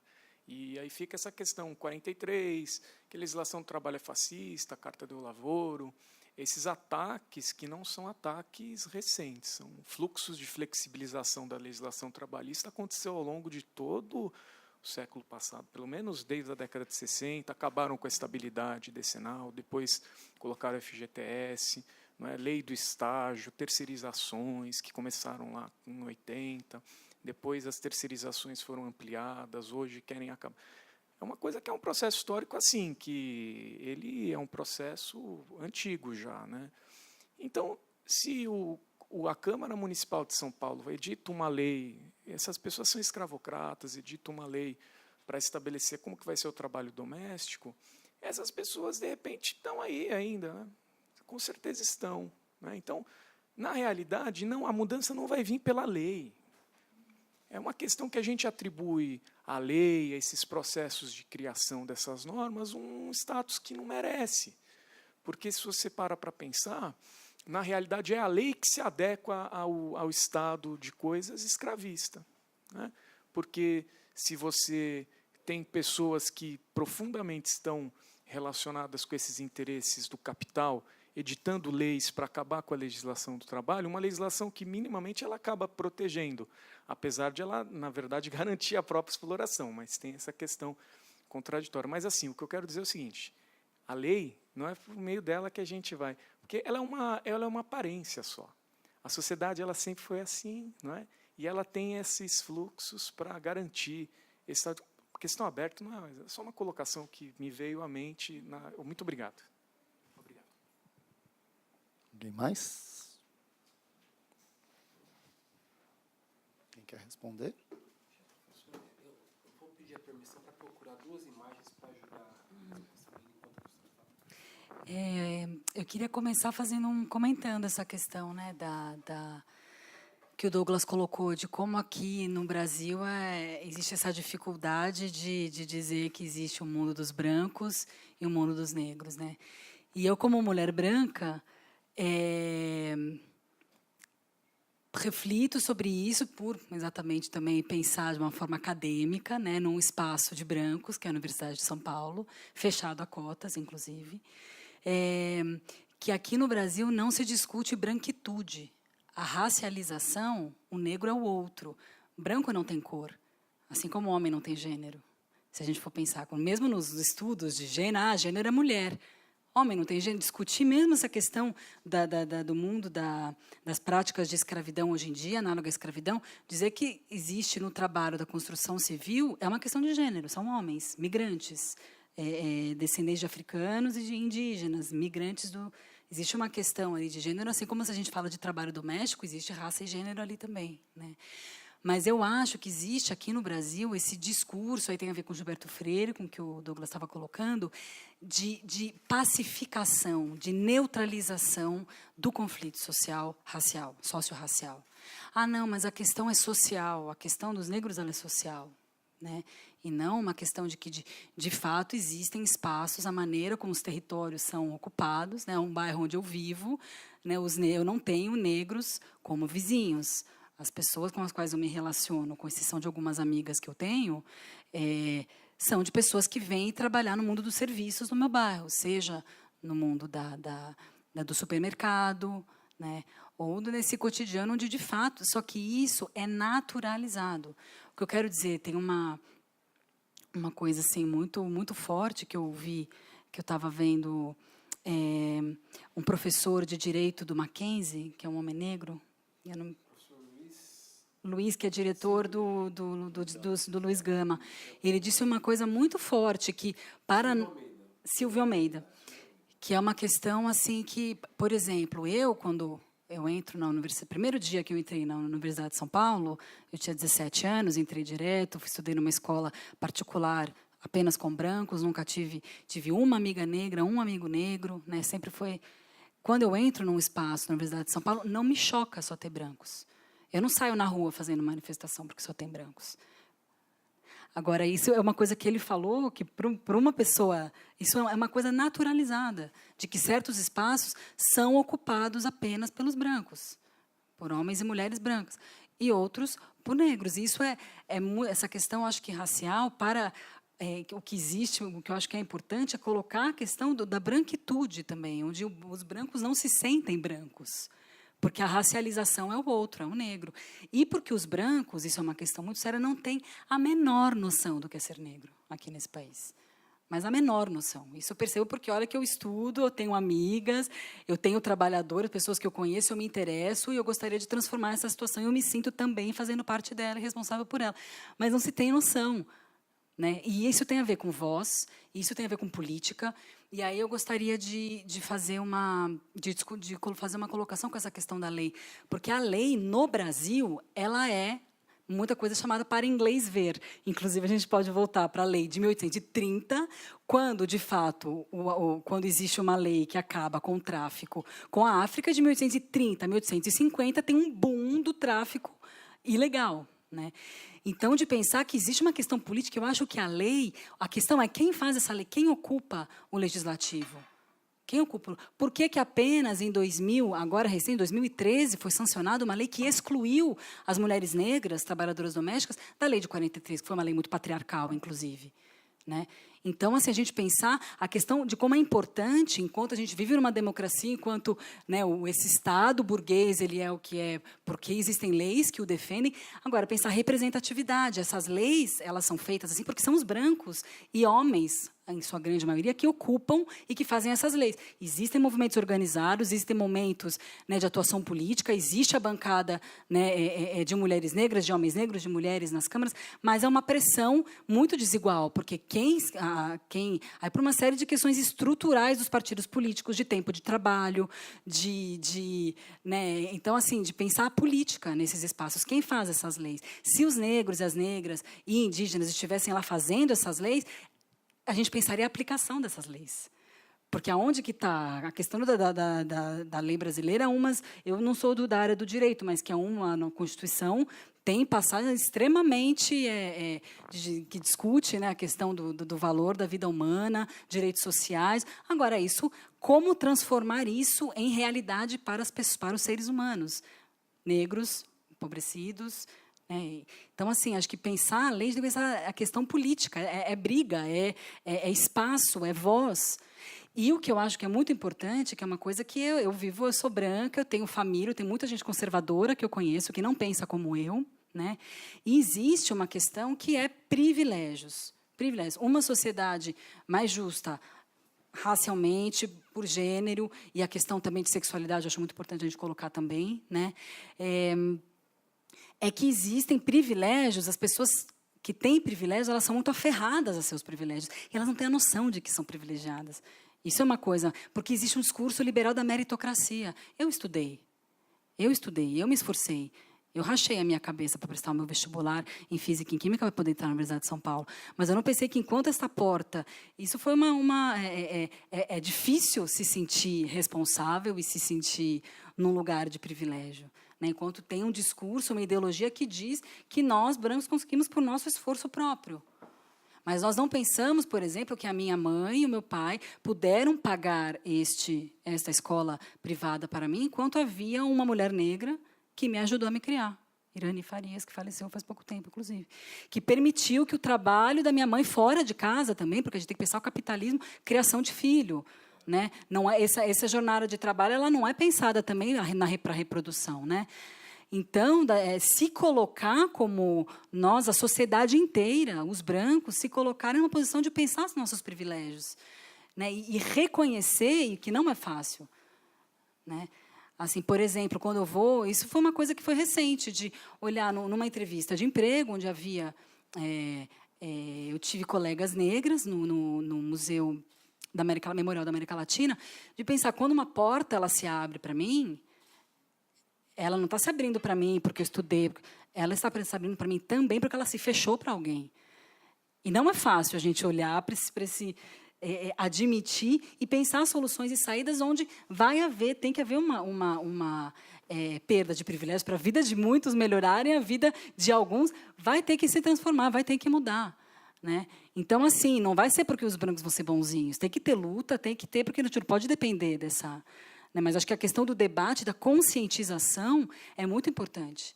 E muito dos negros, das negras, pegarem e falar, o negócio é o seguinte, o que a gente passa é isso, isso e aquilo. Toda vez que eu escuto um negro falando sobre o que vive politicamente, eu sempre escuto algo novo. Sempre. Que eu nunca tinha pensado, que eu nunca tinha imaginado.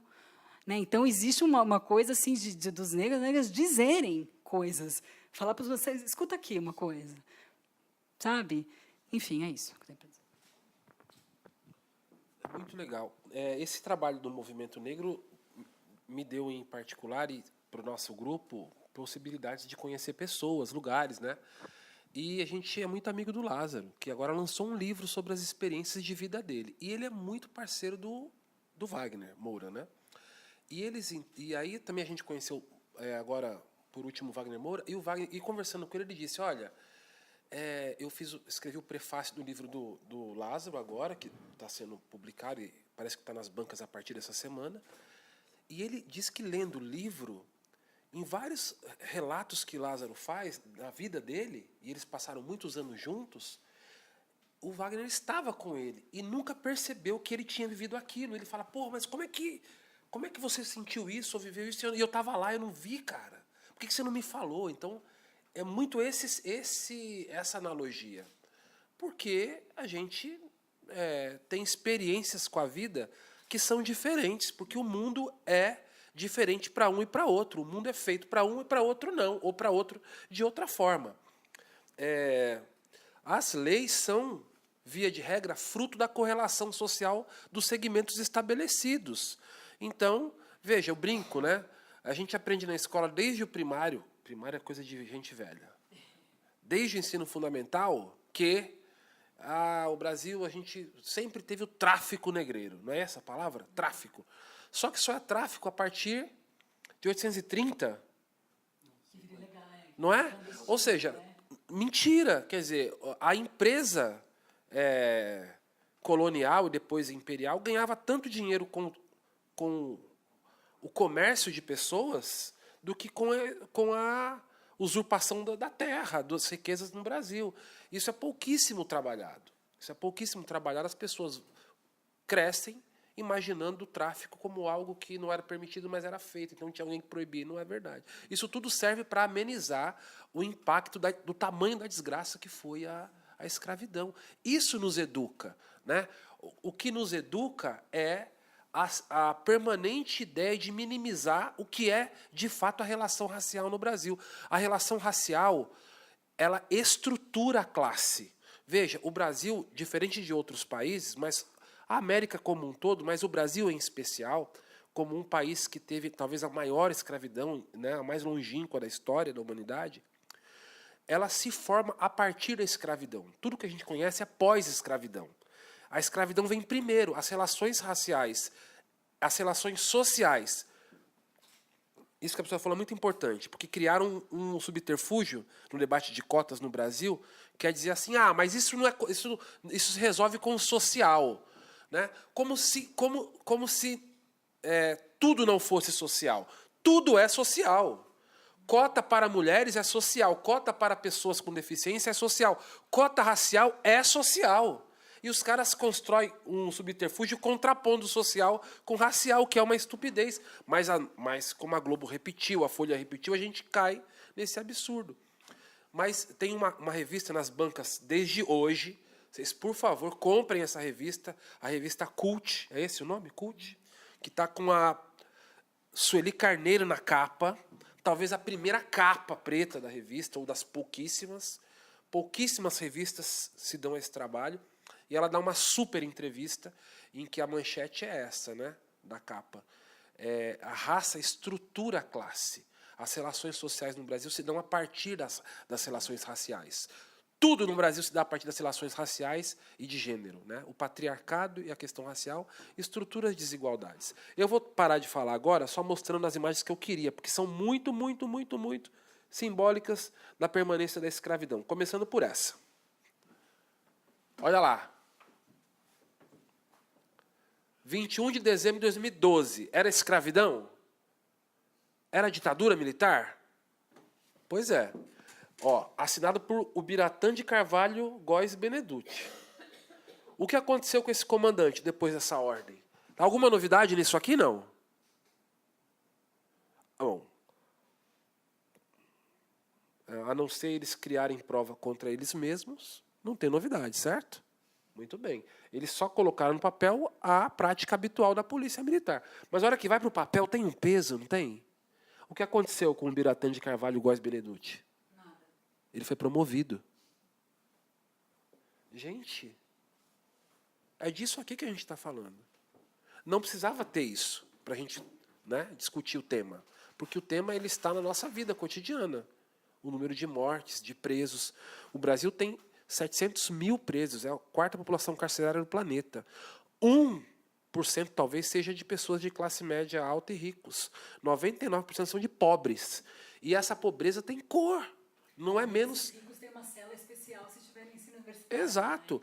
E é muito... Gente, e desses 99%, 80%, isso varia de estado para estado, a proporção de negros no sistema carcerário. É absurdo. É absurdo. Bom, tem coisa pior que isso? Tem o que pressupõe a ordem, que é a formação, né? Eu peço a vocês, professoras, estudiosos, que me digam do que se trata essa imagem. Como eles são. Me explica essa imagem, da onde é. Primeiro, alguém que estuda isso, sai. O que isso aqui ensina? Vamos lá. Vítima branca, o traficante negro e o Estado. Bom, primeiro que, assim, ó, não é só um preto e um branco e o Estado, né? Tem um jogo cognitivo aí, né? Ó, um fundo é azul, o outro é vermelho. E não tem a ver com o PSDB e PT, hein?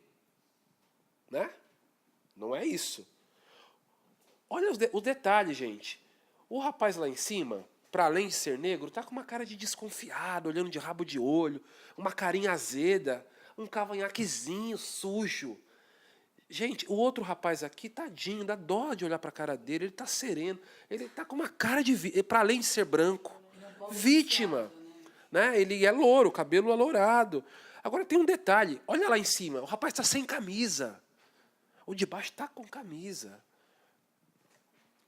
Não é verdade que os negros são traficantes, gente? É verdade isso? Eu queria muito que os negros fossem traficantes no mundo. Porque se a gente nós fôssemos os traficantes, pelo menos os negros seriam a cabeça de um dos maiores segmentos econômicos do planeta. Pelo menos seria. Se tivesse que dizer somos ou não, eu diria, vamos ser os traficantes. Seria ótimo. Mas nós não somos. Nós somos os trabalhadores precarizados a serviço do tráfico. É isso que nós somos. Mas a população é convencida de que o moleque que trabalha por um preço módico para o traficante grandão, dono do helicóptero que cai em Minas e ninguém prende, não é? Ele é o traficante. Então a polícia pode chegar e matar porque ele é o traficante. Agora, o que é mais grave nisso aqui? De onde que é essa imagem?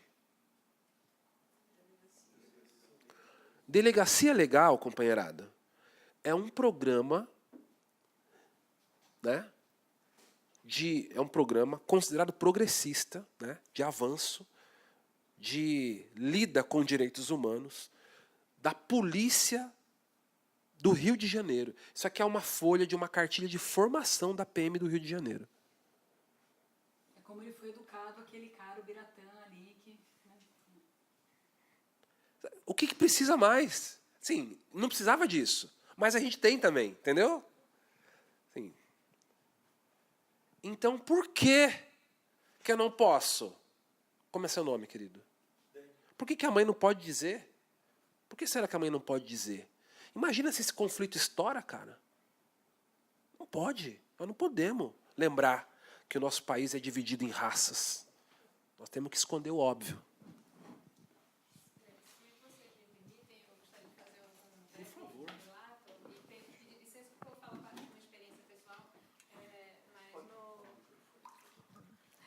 No momento, eu estou vivenciando um processo de habilitação para adoção dos meus filhos.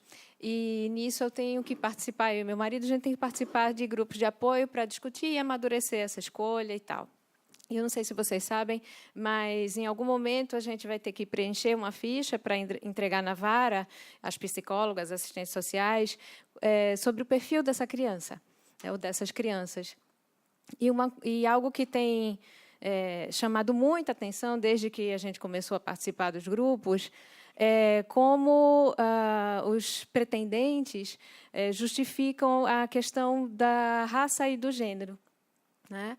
Então, são raríssimos os casos em que se menciona a possibilidade de receber uma criança negra.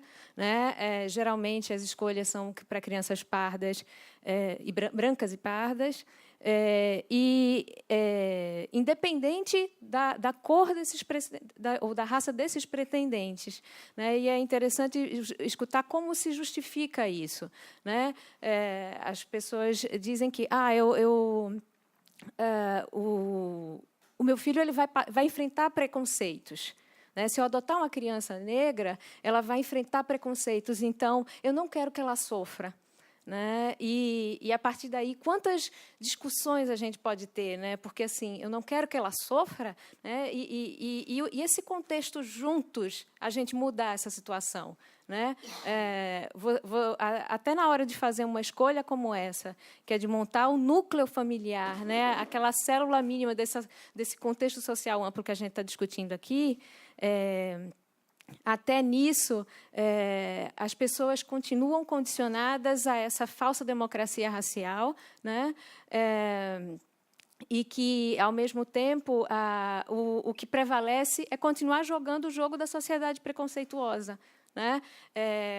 Independentemente de você concordar ou não concordar, né? De você endossar isso ou não, na hora de escolher e de marcar o X nesse quadrinho lá da raça, onde você pode marcar aquilo que você acredita e se colocar, né? Você ainda cede para a pressão social. Né, que é reforçar e deixar essas crianças nos abrigos. Né? Não sei se vocês sabem, mas, quando elas fazem 18 anos, esses jovens, né, vão ter que procurar a sua vida no mundo. Né? Então, vai se represando ali um contingente de crianças com esse perfil. Né? Enfim, é algo que está muito... em conexão com o que a gente está discutindo aqui, e, enfim, queria só acrescentar.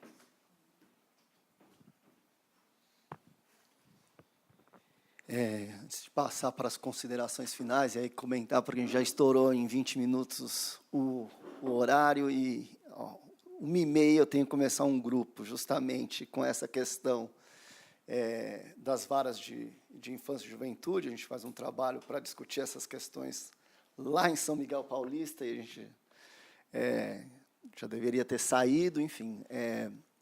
Então, vou fazer algumas considerações finais e passar para o Douglas e para a Lorena. Né? Acho que uma questão importante, né? Acho interessante agradecer primeiro, né, ao Douglas e à Lorena pela apresentação, e de trazer a questão racial para esse debate, não é? E para a discussão da universidade, para a discussão do pensamento brasileiro. Né? Acho que o Douglas mostrou uma série de situações aqui, a Lorena também, mas isso traz um problema para o pensamento brasileiro, porque para a universidade brasileira, não é? Porque, ao não assumir as relações e copiar um pensamento, né? Acho que a postura colonial, Douglas falou da revista Coach, né? Eu estou estudando trauma e violência, peguei 2 revistas Coach sobre esse tema, né? Com psicanalistas importantes, professores da universidade importantes, que são super envolvidos na causa. O que eles citaram para discutir esse tema? Primo Levi, Agamben. Não é? A gente faz a lição de casa como os europeus. Não é? Então, o paradigma do campo de concentração. Não é? Hannah Arendt, Judith Butler, claro, pensadoras muito importantes. Não é? Mas será que o campo de concentração é o paradigma ou é a senzala? Ou é, Na verdade, o campo de concentração que parece ter sido inventado no Brasil, no Nordeste, a gente perde isso. Né? Então, tem todo esse encadeamento lógico para pensar e a gente não tem uma capacidade analítica. Não é? Então, talvez a grande perda de não olhar o recorte racial e não olhar as relações sociais na sua concretude, como elas acontecem, é de produzir um pensamento pobre, que é, de novo, que tem a ver com a herança escravocrata, que é uma cópia. Né? A gente faz a lição de casa igualzinho eles fazem lá. Né? E acho que, então, convidar vocês para os próximos debates, porque na semana seguinte a gente tem uma discussão com o Brian Garvey, que é um pesquisador que vai mapear o fluxo de capital no mundo em relação a comida, água, energia, né? E ele está fazendo isso aqui no Brasil, e aí vai mostrando coisas impressionantes, não é? Coisas que a gente acha que a gente está sendo, por exemplo, pró-álcool, o programa do etanol, que a gente está sendo super progressista, ele vai desmontando essas verdades, e o professor Odair Furtado, que vai falar um pouco dessa questão da consciência da exploração ou não, né, que é um tema caro aqui. Na quarta seguinte, a gente tem 2 arquitetos que vão discutir alguns filmes, né, acho que importantíssimo, que está sendo organizado pela Lígia, que não está aqui hoje, e no último encontro... Pela Carol também. Pensei, vocês duas.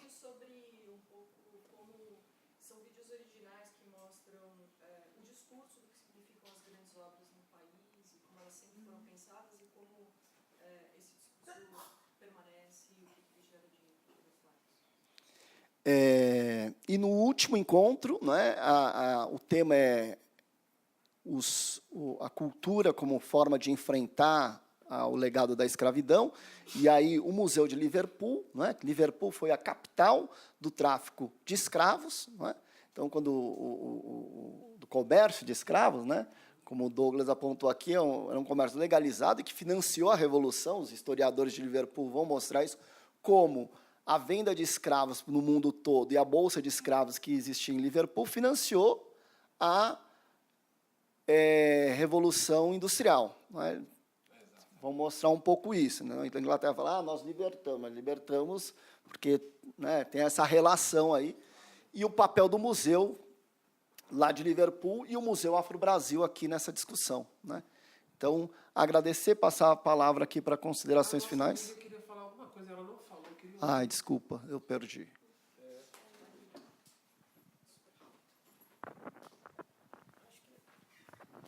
Oi, acho que tem a ver com a pergunta dele, assim, que é por que a gente não pode falar que esse é um bairro branco, porque eu sou negra e fui descobrir isso, mais ou menos, nos Estados Unidos, no intercâmbio. Porque, não que eu não soubesse antes, mas, assim, foi uma coisa que foi afirmada para mim nos Estados Unidos, por causa dessa certeza em relação à raça que eles têm, muito forte. Eu sempre cresci num meio branco, por isso eu nunca tive nenhuma referência, sempre soube que não fazia parte completamente, mas não sabia muito porquê, assim. E daí tem essa coisa, você é mulata, você não é negra, etc e tal. E lá não existe, não tem essa. Não, você é negra e foda-se, é isso. Então eu queria perguntar, não sei, o que falta, sabe, pra gente ter esse esclarecimento aqui. Por que é tão difícil? Eu sei mais ou menos por que é tão difícil, mas eu queria saber, talvez, o que vocês têm a dizer sobre isso, assim. Por que é tão difícil essa para nós mesmos, mas para todo mundo, reconhecer a identidade negra.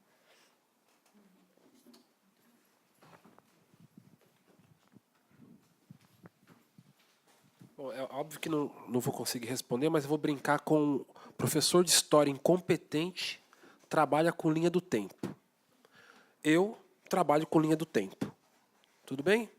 Então, se a gente brincasse aqui que os meus dedos são uma linha do tempo, isso aqui é 1500, isso aqui é 2017, certo? Portanto, nós temos aqui uma linha do tempo de quantos anos? 517. Então, é matemática interdisciplinar na aula de Sociologia e História. Beleza? a escravidão formal mercantil vai até que ano? A escravidão formal no Brasil vai até quando? De 1500 até 1888 são quantos anos?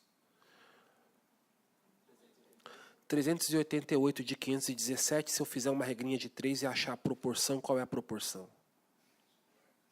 3/4. É matemática. Na aula de história. 3/4 de escravidão, 1/4 sem escravidão. Olha aqui, gente. Nós somos seres visuais. Então eu olho a história de cima, olho para a linha do tempo, ignorando o fato de que antes de 1500 existia história. Na história a gente estuda a história pré-colombiana, a história antes da invasão europeia, lindíssima, riquíssima, que a gente pouco estuda. Mas eu, considerando a chegada da invasão europeia aqui em 1500 até agora, foram 517 com 388 de escravidão, são 3/4 da história de escravidão, 1/4 sem escravidão, o nosso quarto é o último quarto. Teve 2 ditaduras. Como é seu nome? Marília. Franz Fanon, que trabalha com a psicanálise, vai dizer que todos os negros são africanos na diáspora e que nós, africanos da diáspora, trazemos em nós marcas seculares, traumas seculares. Portanto, eu não sou aqui na sua frente só um homem de 38 anos. Eu sou alguém que traz em mim marcas seculares de 400 anos de marcas em mim. E se é verdade, e a ciência explica que nós trazemos marcas seculares em nós, na nossa inconsciência, quando uma mulher grávida consegue ser atendida no posto de saúde, consegue fazer pré-natal, o médico fala, não passe nervoso, mamãe, porque isso pode influenciar a saúde do seu filho. E quando alguns estudos de mestrado comparam numa família, num casal que tem 2 filhos, o primeiro filho tem determinada personalidade, o segundo tem outra personalidade, e quase sempre a segundo filho vem num momento diferente do casamento, quando o casamento já é uma desgraça, quando a mulher já apanha do marido, quando o cara já ficou bêbado, quando a família está desestruturada, quando não tem mais amor em casa, quando não é mais a mesma coisa, aí o segundo filho vem com outras marcas e tendências psíquicas. E se eu for para a religião também vai explicar isso, marcas ancestrais. A ciência explica, a religião também explica. Então, se eu tivesse que brincar com a consciência ou com a formação da consciência do povo brasileiro, de um povo formado em 400 anos de escravidão, mais 129 sem escravidão, com 2 ditaduras, se eu tivesse que dizer que essa história aqui é a história de uma pessoa de 40 anos, quantos anos ela foi escravizada?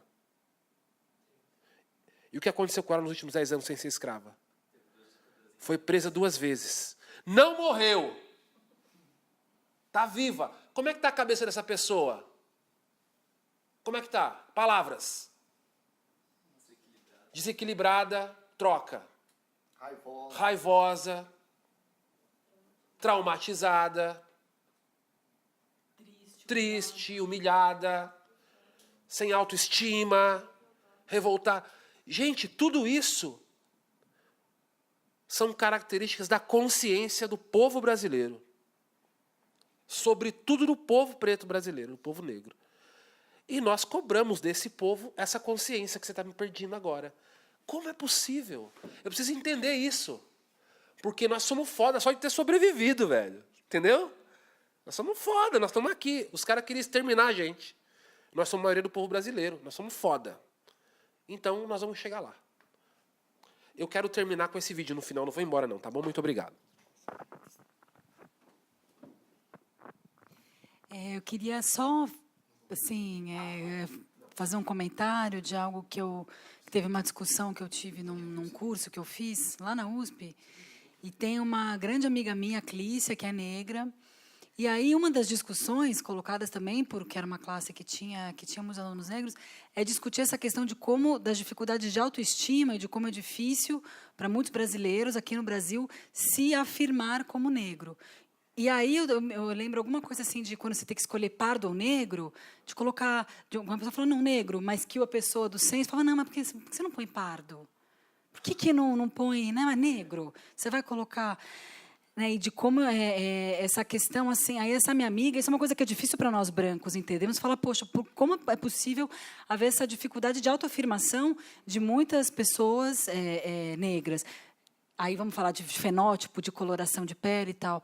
E essa minha amiga, Clícia, ela falou uma coisa assim, muito séria, ela falou, Lô, quando a gente cresce, Quem quer se identificar com um grupo em que é dito você é feio, você não tem passado, você é feito para trabalhar nesses empregos, todas as representações negativas que os negros descobrem na escola, né, que não é aquela criança gorducha, bonitinha e querida e bem aceita, seu cabelo é feio, seu nariz... Então, existe uma série de questões da forma como a raça, o racismo acontece aqui no Brasil. Isso que você me falou é muito interessante. Eu tive um professor de inglês que me disse que ele morou nos Estados Unidos e, para mim, eu chamaria ele de branco. E lá nos Estados Unidos, teve um dia da consciência dos negros e a professora falou, você vai com os alunos negros.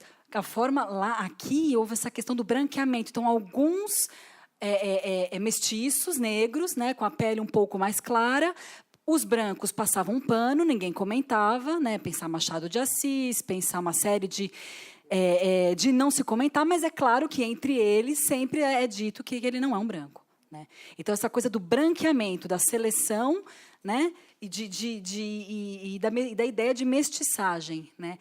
Nos Estados Unidos, teve essa coisa da gota única do sangue negro, que tem a ver com a lei, 1/5, uma gota de sangue, octogê, que foi uma outra forma de racialização. Então, uma gota, e como a gente identifica isso? É essa questão de fenótipo. Se nós pensarmos do ponto de vista de genes, todos nós somos africanos, né? Toda a humanidade, as ossadas da Luzia, mais antigas, estão na África. Mas, enquanto fenótipo, que identifica, né, um negro, um pardo? E aí a gente pensar essa coisa de como, né, que eu acho que tem tudo a ver com essa lei para trazer autoestima e trazer a contribuição, né? Porque tem uma questão da vergonha de se identificar, né? De como é difícil para a gente entender, né? De como é necessário. Isso é uma amiga minha também, a Clícia, me fala muitas coisas, de afirmar, deixar o cabelo crescer como ele é uma atitude política. Entendeu? O seu ser natural, ele não é tido como bem-quisto, como bonito, como aceito. Isso é uma coisa que eu fiquei pensando. Nascer numa nação, num país, numa cultura, né, é necessário muita resistência e muita força profunda, né? Eu vi um vídeo, depois até, não sei se vocês conhecem, que é não me lembro quem que me mandou, sobre estudantes negros de medicina, dizendo que o que significa. E, assim, é uma dor. Existe uma experiência de dor, de sentir que eu não faço parte desse mundo também. Isso foi negado. E aí, como é que é ser negro num monte de branco? Que cabelo é essa exotização também é uma... Né? Então, eu acho uma questão muito, muito complexa e muito séria. Assim. Enfim, é isso que eu tinha para dizer. Bom, então, passar para o Douglas dar passar o filme dele final. Agradecer a vocês. E quem quiser depois conhecer nosso trabalho de perto, está super convidado. E o vídeo explica bastante aí. Fala da campanha. Esse é o vídeo da campanha que está no Catarse, tá bom? Convido a vocês a assistir agora. E se vocês se sentirem tocados com isso, estou à disposição. Muito obrigado, viu, gente?